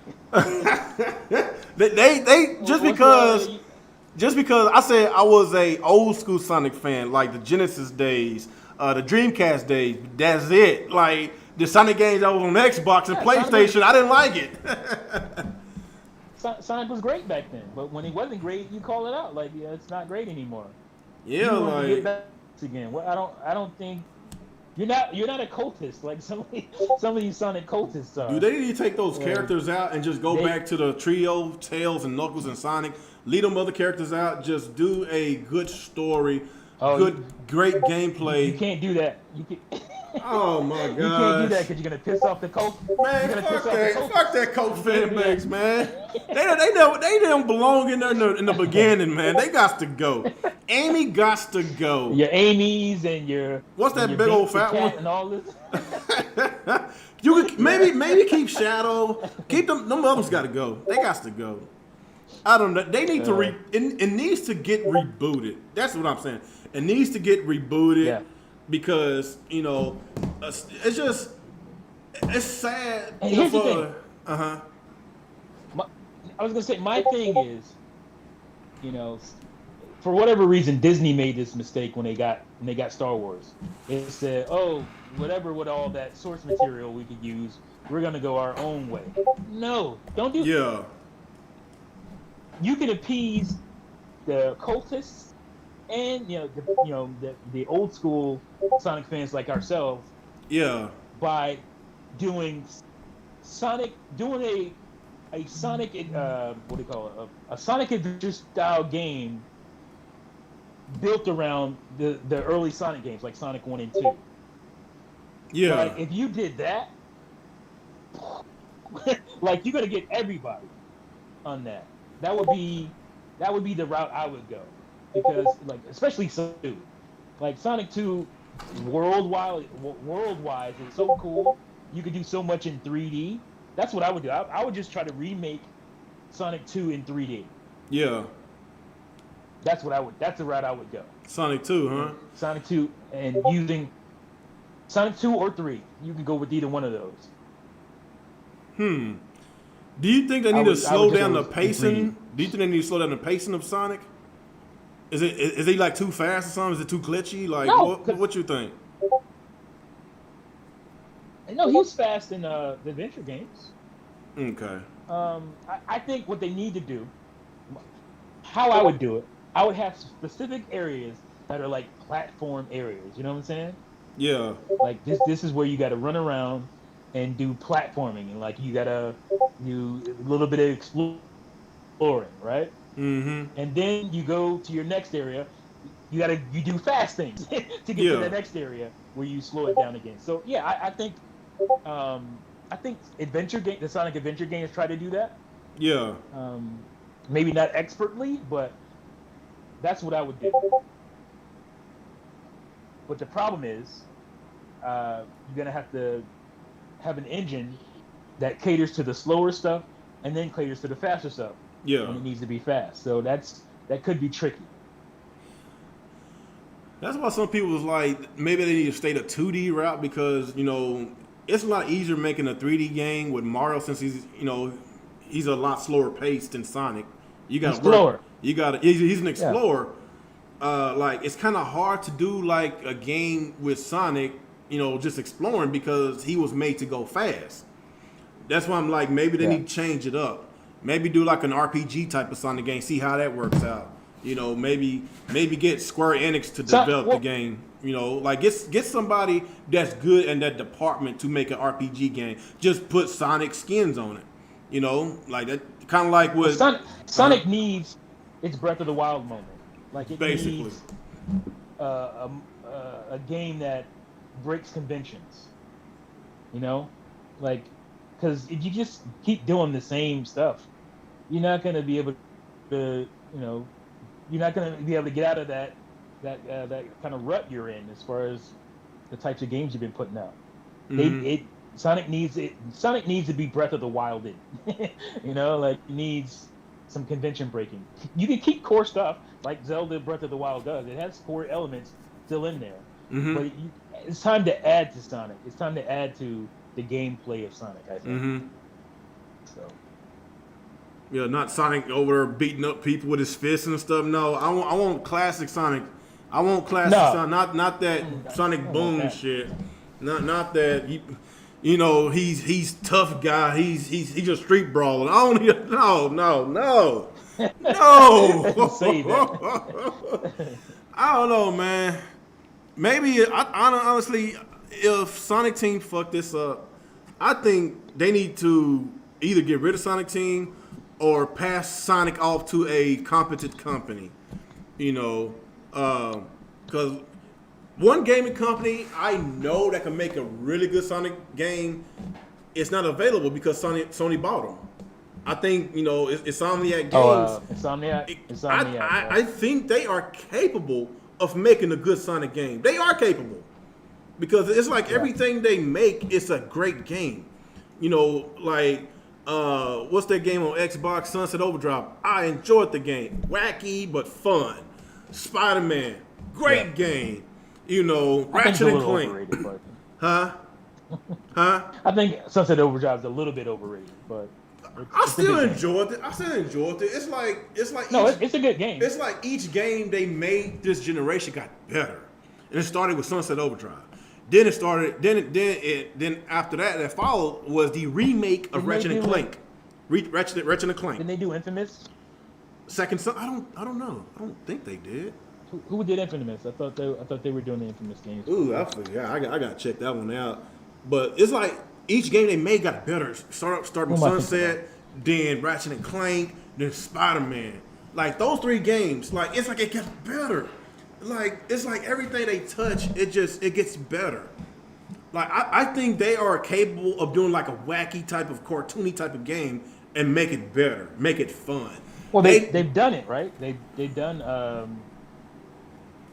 Then they do. What were their games? Was it Ratchet and Clank or? Yeah, they remade that one. That was them. Yeah, so they can do that kind of style of game. Unfortunately, we don't have enough of those. Everybody wants to be all serious and shit instead of making that style of game. But that's what I hate about Naughty Dog. Like they just said, "We're done with this. We're done with this Crash Bandicoot, and we're done with what was their other big series? Jak and Daxter. We're done with that kind of stuff. Yeah. They even tried to make Jak like serious. I was like, what are you doing? He was a cartoon character. We're trying to make him look all serious. Mm-hmm. Gave him a little attitude and whatnot. Mm-hmm. Yeah, they need to do something different. That formula that they've been doing with The Lost World. What's the newest one that came out? What's the newest one that came out? I forgot the name of it. It sucked that bad. I thought Lost World was actually a step in the right direction. It just was not. It wasn't technically good. It had technical issues. Yeah, it was a bunch of technical issues. Man, how the hell I forgot? I can't remember the last three Sonic games. It was garbage. I guess it was that bad. I forgot the name of it. Of course, you got the Unleashed. You got the Sonic 06, the Black Knight, whatever the name of that game was. Was it Sonic Knights? I don't know. Sonic and the Black Knight. Oh god. And the Black Knight, yeah. Yeah. So yeah, I'm like, yeah, that was terrible. I like, what are y'all thinking? Sonic Forces. Forces. Okay, cool. Thank you. So I don't know, like that. It's like they using that same formula. They need to go ahead and just start over. Just start over from scratch. Come out with a different idea or get a different team that's very competent. I honestly, the best company that I thought of was Insomniac. They can't do it. I really can't think of another team that's capable of making a good Sonic game. I really don't know. I don't know. And Sonic Team used to be that team. because we saw it before with Sonic Adventures. We saw it before. Like, what is going on? Was it the success of Sonic? Yeah. Even with the bad Sonic games, it was still a success commercially. But, as far as the quality goes, it's just they didn't give a damn. That's what I'm saying. Yeah. But, this was a Sucker Punch, by the way. Sucker Punch that did Infamous? Yeah. Okay, I thought so. I don't know why I mixed up. I thought so. It's not me. I thought so. But, yeah, man, like, it's either, if Sonic Forces, I don't know, what was the gaming company you think that can do it? Me, I think it's Sonic that can do it. Well, the problem is there's not a lot of game companies that make those types of games anymore. Mm-hmm. That's the problem. So I can't point to a studio and say those guys could do it. Yeah. 2D wise, we know who could do it, but 3D, like, who makes that style of game in the platformer, that 3D outside of Nintendo? Who makes like 3D platforming games or 3D mascot games? I can't think of anybody off the top of my head. In that case, do you think they should work with Nintendo then? Oh, I would love that. I would. I'm just thinking out loud. You say who's the gaming company that can produce a capable 3D type of game, like a Mario game, and it's Nintendo only, but Nintendo. But are they capable of making a game that goes fast but good at the same time? That's another question. It makes you think, don't it? Well, I can only think of one company, but they're so small at all. Yeah. And it's Shinin. Oh, him? Yeah. They make Fast Racing Neo. I wish they would make a sequel to that. Yeah. Jet Rocket platforming game that I think that style, I think they would need a bigger team though. I don't think they could pull it off, because I think it's only like 4 or 5 dudes in that. And that's why they don't make a whole lot of games. Who did FX? But they're always really quality. Who did F-Zero? Was it GX, FX, or whatever? Who did that one? Yeah, that was Sega. Oh yeah, they sure did do it. F-Zero GX was done by Sega. I did not know that. I learn something new every day. Damn. I don't know, man. If this don't work out, did F-Zero GX and Bandai, was it Namco that did Star Fox on GameCube? Oh yeah, they did do that. Was it Star Fox? They weren't even working on their own. Star Fox Assault. Yeah, Assault. Yeah, they sure did do it. So I don't know, man. It's either Nintendo didn't make Star Fox or much. That was my problem with GameCube. Like it was great for third party and all that stuff, but as a Nintendo fan, I wasn't overly happy with the first party output on GameCube. That was my problem with GameCube, not so much third party. Yeah, I got you. I don't know, man. I just hope the best for the Sonic 30th anniversary. I hope they get their shit together. We know we're gonna get a really good 2D Sonic game. We know that, but I want to know the AAA. I want a good AAA Sonic game. That's just basically where I'm coming from. Good luck to Sonic Team about that. Shoot, is there anything else to talk about? Can't really think of anything else. No, I think there's the bigger stuff. Oh, how can we forget? We're getting a new Switch game this year. Actual new game. Oh yeah. Did you see that announcement? I saw that. Yeah, I saw the announcement. I saw the trailer. I didn't see the was it a 6-minute announcement thingy, whatever. I didn't see that one.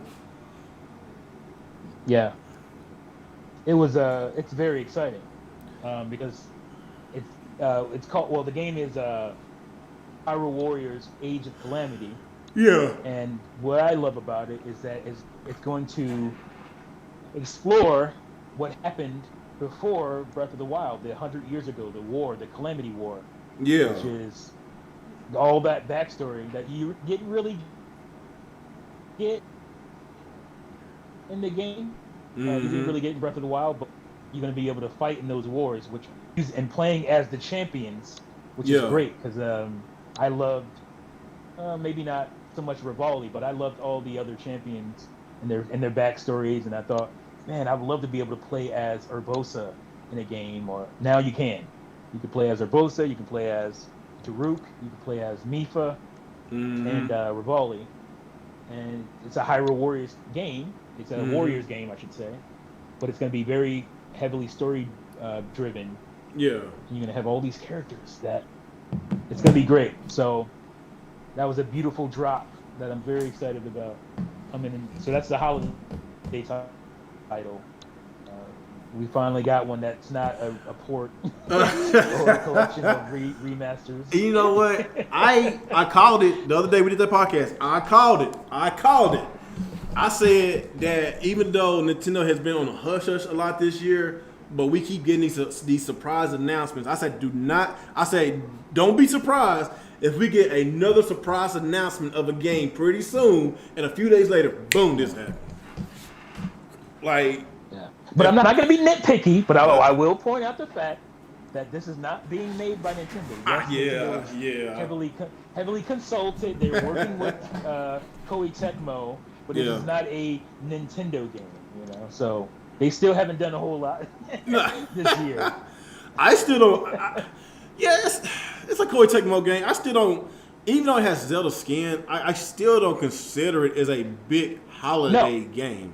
I still don't. I do. Oh, really? I think a lot of Nintendo fans will because of the story. The story of the War is very interesting. A lot of people want to know about that. I know I do.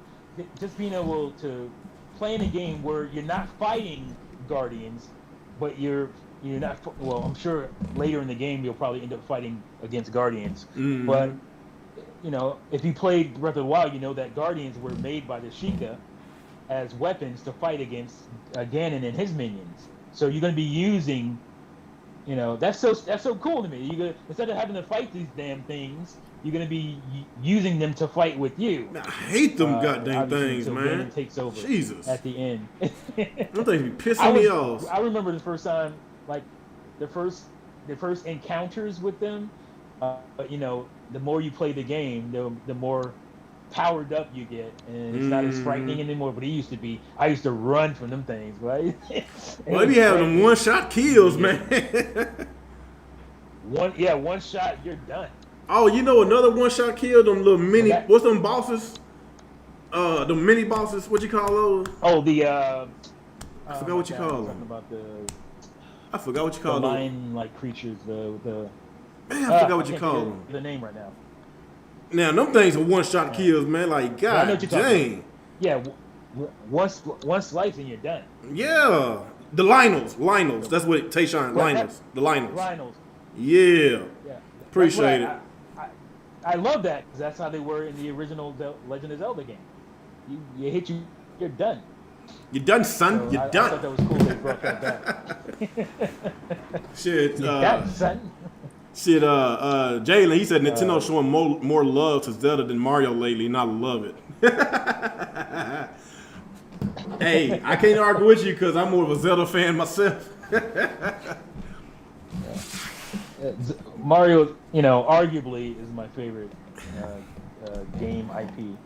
Oh shit, Zelda hands down is right there. Zelda's hands down my favorite IP of all time. That's my favorite ever.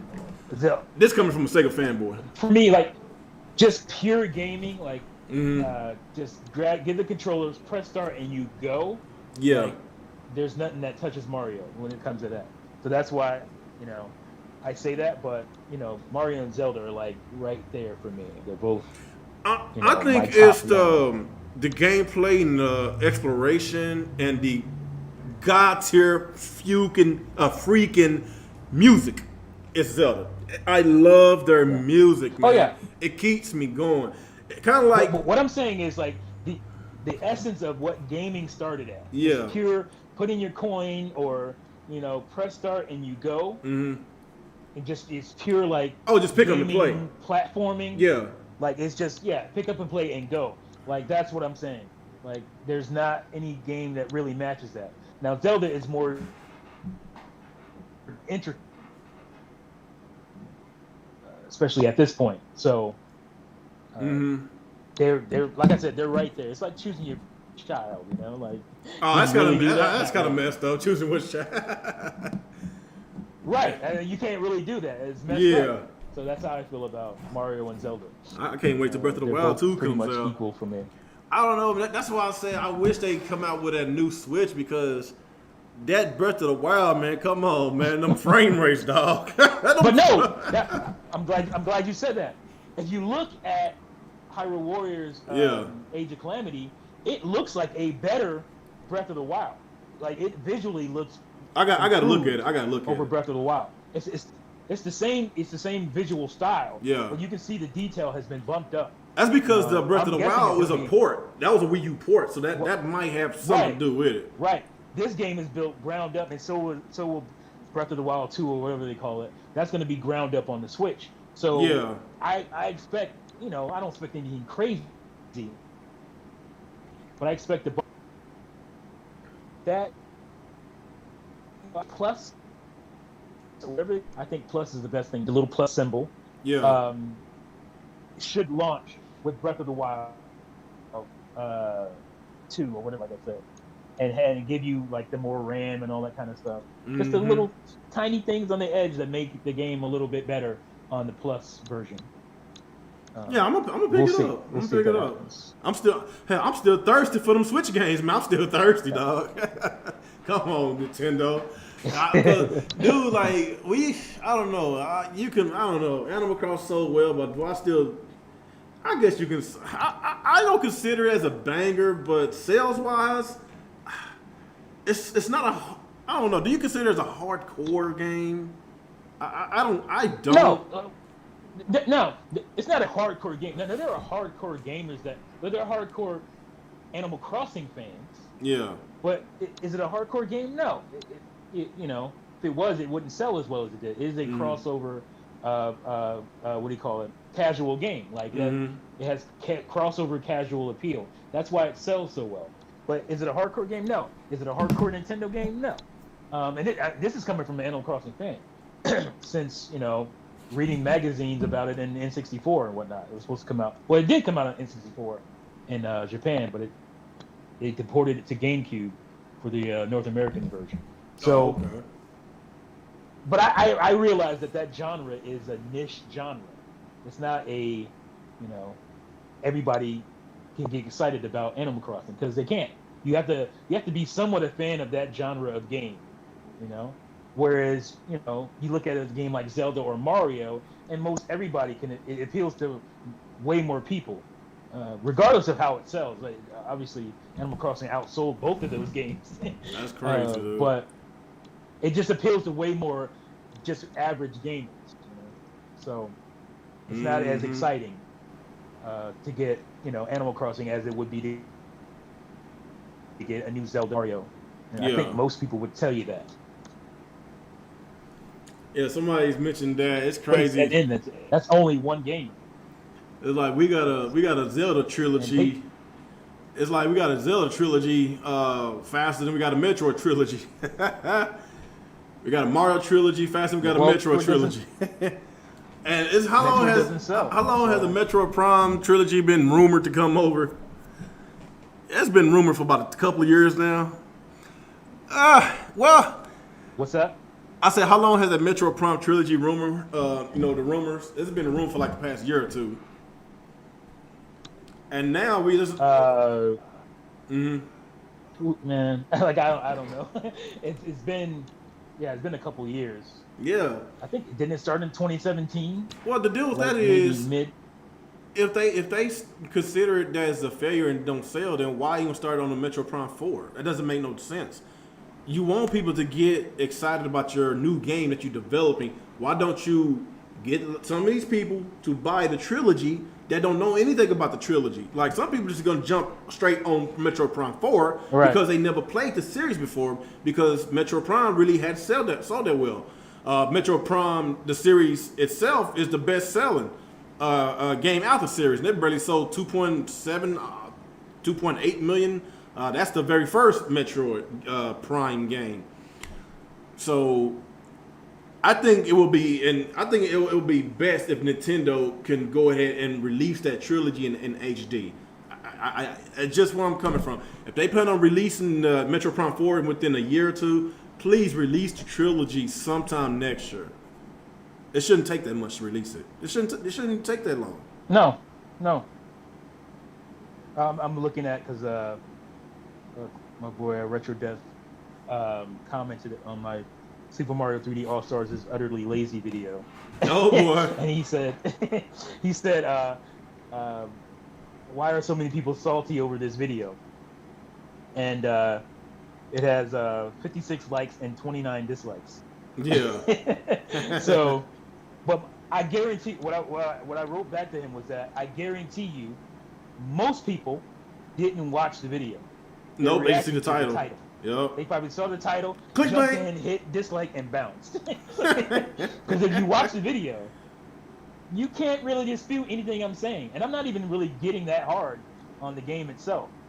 I'm making really valid points about the game. Mm-hmm. So, but that's what happens. People will see a title and they jump, hit dislike. I don't like that title. You're wrong, sir. Like you made a valid valid, answer the other day when we talked about the lazy remaster of this trilogy versus the Super Mario All-Stars on the Super Nintendo. That was brand new games from the ground up to take advantage of that hardware. And we don't see it on the Switch. All I did just put some HD paint on it, and that's it. No, I don't really see any textures getting smoothed out. Like it's the same shit. It's just HD paint. That's it. I don't see nothing else. Nothing else. You can't. There is zero argument. That's why people just get frustrated and hit dislike. There's zero argument against this collection being lazy, or there's no argument against it. You don't have an argument. Yeah, it is lazy. It is clearly lazy. You can't argue that. You can't argue against it. I guarantee. If you want to, hit me up. I'll set it up. We'll have a debate about it, and we'll let the people decide. I would love. You think you can argue? I want you can argue me. I would love to do it. I want you and OJ go at it. I already know what you're gonna say because we disagreed on Twitter. I already know what you're gonna say. I want y'all to go at it. I don't even think he would say that this isn't lazy. I'm just, guessing. I'm not sure, but I don't think he could even say. Well, this isn't lazy. When I brought it up, lazy. he basically screenshot a picture of was it Mario Sunshine on eBay? Talking about, well, look at the prices on eBay. This is a fantastic idea. It's a good deal. This and that and this. And you want to spend almost $100 on Sunshine on eBay. I was like, oh my god, now we gotta throw this out there. Come on, dog. No, I made a similar argument. I'm saying I didn't even argue the price. My argument is that it's not worth the price for what you could have done, what you should have done. Like, if you would have really remastered these things, like, it didn't even have to be remakes. If you would have really took some time to remaster these games, gave me Mario 64 60 frames per second with widescreen. Oh, yeah. Yeah, that screen is I don't know what was they thinking. If you would have went in and actually fixed the issues with Sunshine, because half the fan base don't like Sunshine, half the fan base love it. So it's polarizing. If you would have went in and actually did some work and fixed some of those issues with the controls and just like gameplay scenarios, the way they did Wind Waker HD. Wind Waker HD was not lazy. They pulled in that game. Yeah. And they did it in 6 months. Pulled it off in 6 months. When that game came out, that was brand new to me. I never played. I didn't own a GameCube, so that was a new game to me. And I still, to this day, think Wind Waker is probably the best Zelda game. I love Wind Waker. It was... I will never play Wind Waker GameCube ever again. Hell no. Wind Waker HD. I will never play that version. But they didn't do that with this collection. they didn't give me an incentive to not play the older versions.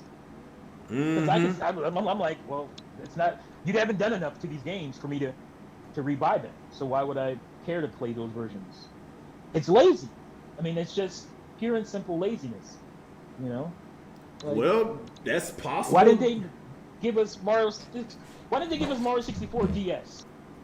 Oh yeah, I didn't think about that. That's a good question. That is almost if you played over the original version. Yeah. It's just lazy, man. That's all. I mean, there's no argument. Well, they see money, like. That's my challenge. If you want to challenge me, let's go. Like, hit me up. Send me a DM. If you think you want to get on live and we'll debate it, let's go. But there's no argument against it. There's none. At the end of the day, I'm all about content. I'm all about quality. I'm all about, just do a good job, man. Like, just don't EA this shit up, man. And sometimes Nintendo does remind me of EA. They might not be as bad as EA, but sometimes their decision making is god awful, man. It is. One thing I say about Nintendo games, their games is actually good. They're great. Great games. It's just the milking of these franchises. The milking of a lot of these games that's priced overly priced and stay the same price forever. And when I mentioned Kirby and Yoshi Crafted World priced at $60 at launch and running at 30 frames per second with no online multiplayer at all. And the main story of Yoshi is 8 hours. The main story of Kirby is 5.5 hours. So that's $120 for 2 games with no online multiplayer, no DLC, 30 frames per second. $120 for a total of about 12 to 15 hours of gameplay. That's $120. I'm basically looking at the content. If I'm gonna spend that much money, I want to know what am I going to get in return. Is there going to be value? See, those 2 games do not have value. So why does Nintendo value those games so dearly, and there is no value within the games? That's just what I'm coming from. Like, because they have fans that say Mario 3D All Stars is great. That's why. That's why they do it. It's not the fact that I hate Nintendo. I don't hate them. I don't hate them at all. I hate their practices sometimes. I love a lot of their games, but that right there it eats me up, man. And that's when me and Alex, we got into a heated debate earlier about that. And I certainly don't hate Nintendo. I have thousands of dollars worth of Nintendo stuff. I came to YouTube because I was a Nintendo fan. Like I don't think I would have a channel. I know I wouldn't have a channel if it wasn't for my Nintendo fandom. So, I'm just being logical and practical. Like I'm just making logical and practical points. I'm not hating, although that's a word that's overly used when you can't really. Now, Jalen Pipe says, "What about games like Smash Brothers?" Now, Smash Brothers is hating at them. Now, Smash Brothers Ultimate is like one of the best practices I ever seen in gaming history. Smash Ultimate is fantastic. Fantastic. Like the content they gave in this game is unmatched. I would say Super Mario Odyssey is fantastic.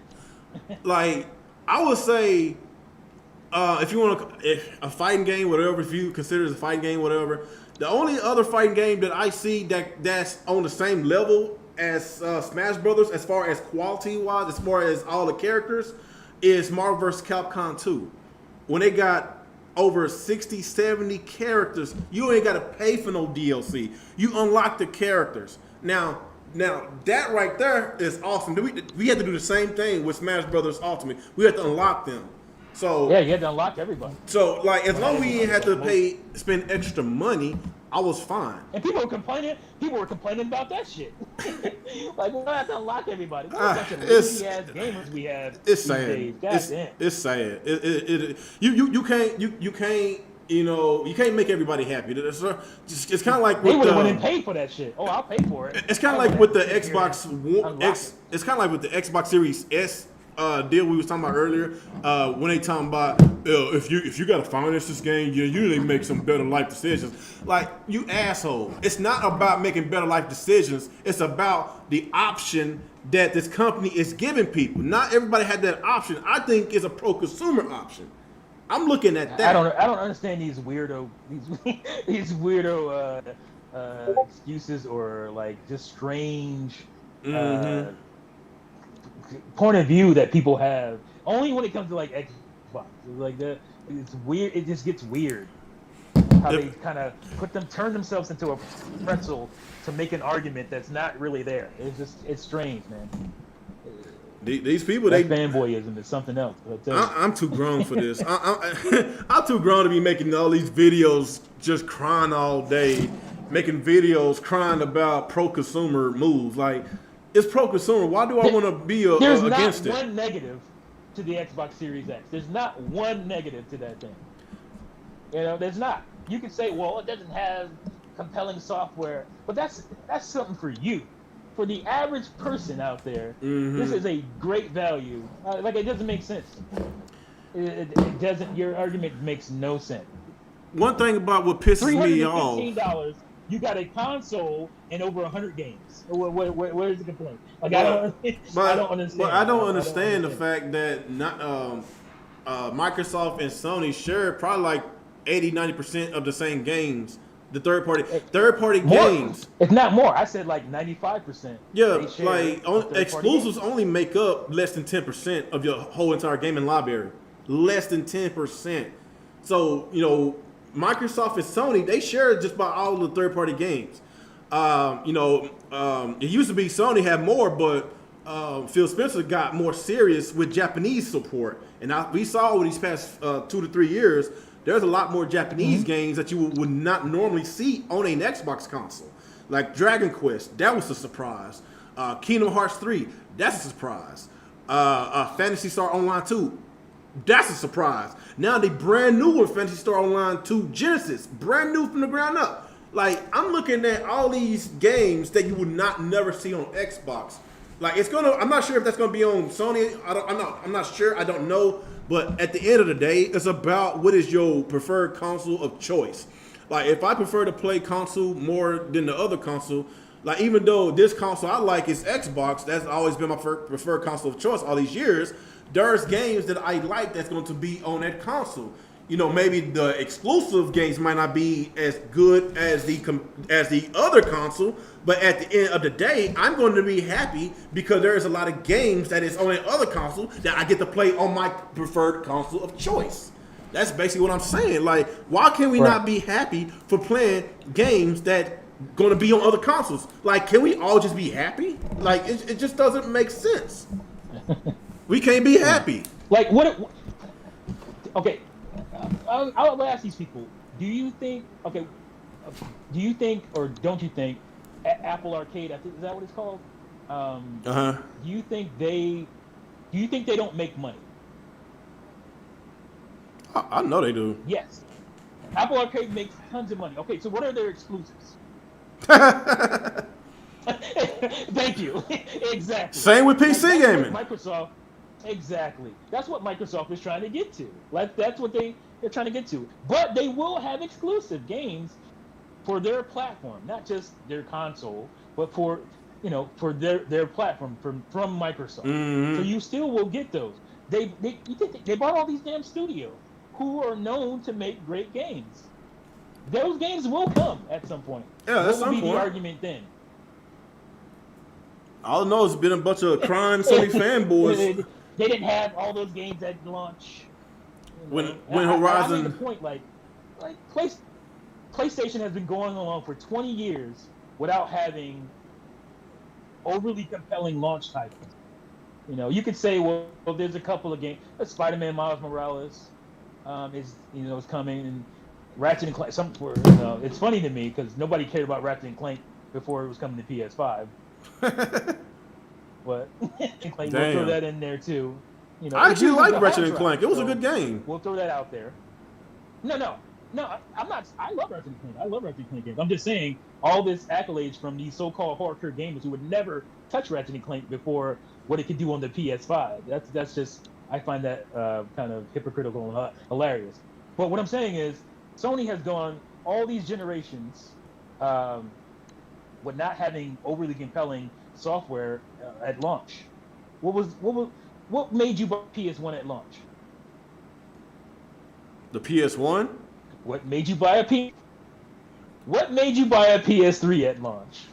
They didn't really have nothing. PS4 at launch. Killzone Shadowfall? Give me a break. The main reason the PS1... Maybe Infamous Second Son? Maybe? Let's be real. The reason why the PS1 was so compelling because of that price tag. When they went up Sega. When Sega... it was a great price. Yeah, when they introduced the world, when they say $299 and left without saying anything else, and everybody just clapped and say hooray and all that, it's all about the pricing, man. Right. If you could get that thing, if you could sell the console, at the end of the day, it's all about selling the merchandise. How much did it cost? The PS1? How much was it? It was $299 at that time. Because remember, the Sega Saturn was $399, and there's something wrong with $299, man. Don't you understand? Have you heard these guys? Something wrong with dude. This is $299. Dude, this is over $299 is good when yeah Sony's in front of it. Just think about it. $299 is good. Just think about it. The Sony PlayStation launched at $299 over 25 years ago. Over 25 years ago. Way crazy and expensive at that time. Which people were like, "Oh, that's a lot of money." But at that time, the Xbox Series S is going to launch at $299 over 20 years later with way better specs. Why are we crying about it now? I don't understand. Why are there crying going on? It's insane, dude. Insane. It's pure and simple fanboyism. Like, come on, man. I'm not even gonna buy it. I'm not even. I'm looking. I'm looking at it practically, logistically. I'm not even gonna buy the thing. Yeah. I have no interest in it. But I can still look outside of myself. My own bubble. Yeah, that's a great value. I don't understand. The question is, how long are we gonna still have consoles priced at $300 to $400 in this console market? Like it's been the same price for the past 20, 30 years. Like pretty soon, these consoles are gonna be costing a lot more money, between $500 to $700 because of the technology. The technology is getting better. Yeah. It's getting faster every freaking day. Like that's probably why they don't make as much money on the console, because of all that tech that they had to invest into that console. That's why they make money off of their software. Why you think Microsoft make that bold move putting their games on console? I mean on PC. They made that bold move of Game Pass because they wasn't making no money off of the sales of their console. They got to make the money somehow. Consoles at a loss. Yeah, they have to make the money somehow. And now Sony, they went ahead and we didn't talk about them because tomorrow they're announcing the price of their console. Tomorrow. Yeah. So I'm glad somebody, What will these people say? Because they already started the process. Yeah. When Sony games start launching on PC, what will be? They already did. Horizon Zero Dawn. But I'm saying when it starts getting closer to the actual time it comes out on the Sony console. Oh man, it's gonna happen. Yeah, it's gonna eventually happen. Because that's the future. They understand. I don't know what's the sales of Horizon Zero Dawn.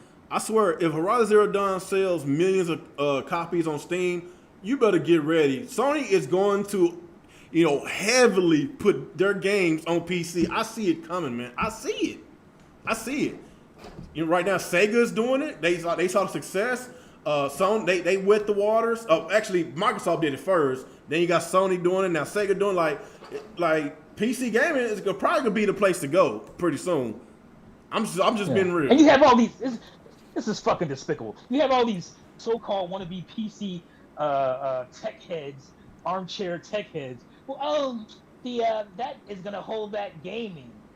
Meanwhile, the average person who has a PC is running that shit at 1080p, 60 frames. That is the average PC gamer specs. That's what they use. Yeah.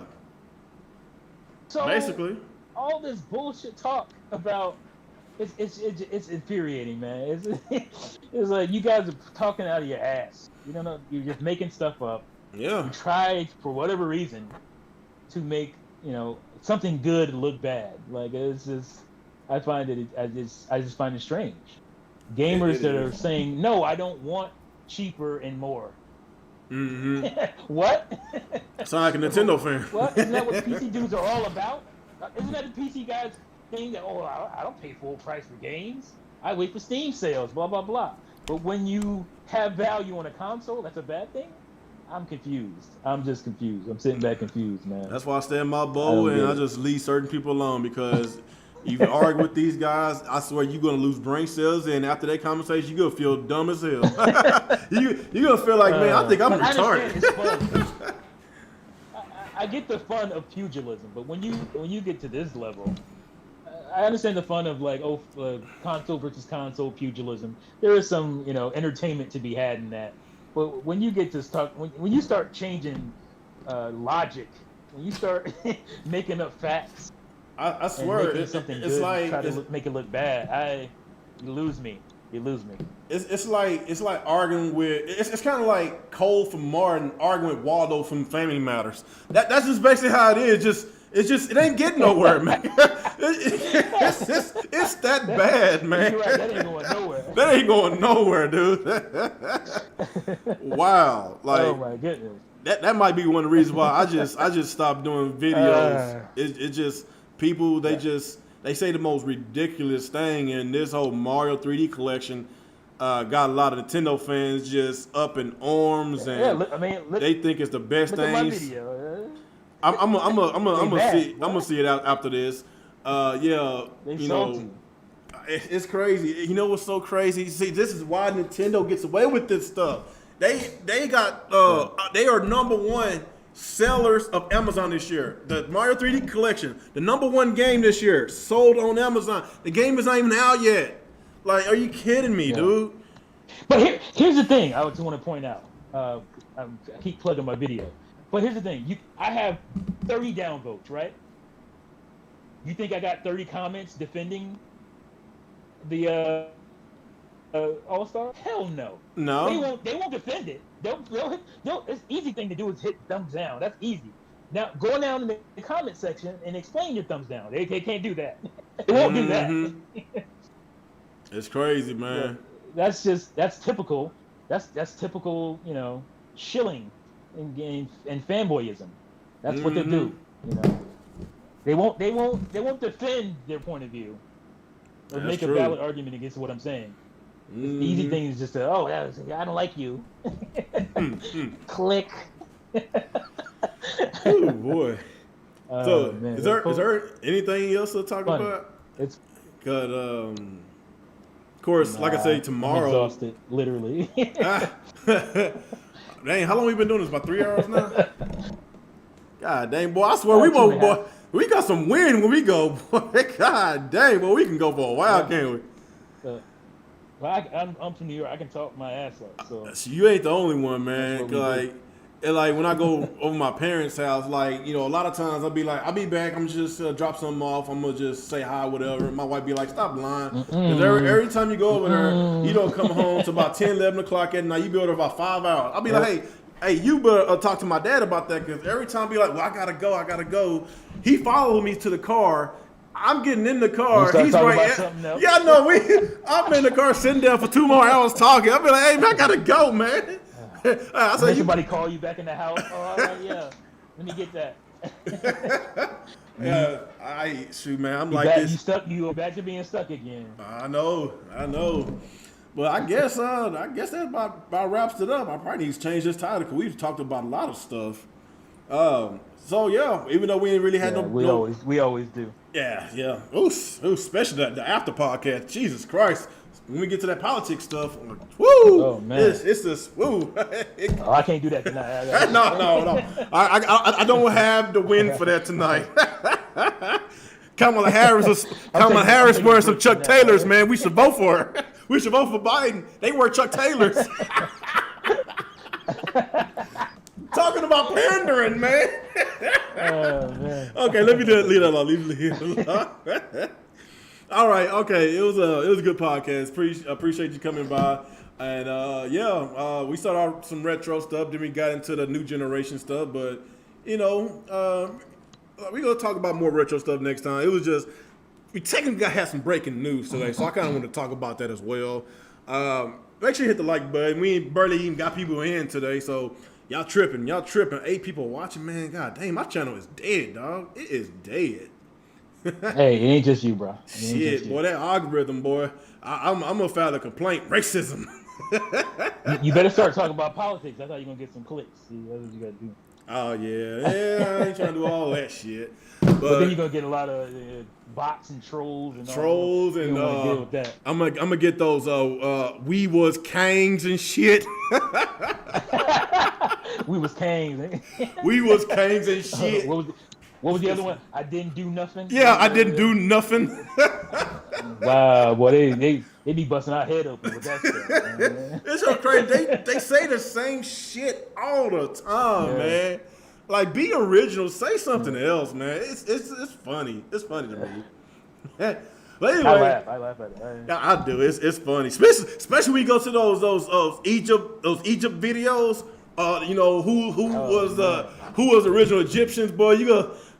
If you want to see some we was kangs and shit, and I didn't do nothing, go on those type of videos. Oh man, all up and down the comments. Boy, it is, boy. Those races, boy, they is crazy, dude. That little racist frog, Pepe, the little green frog.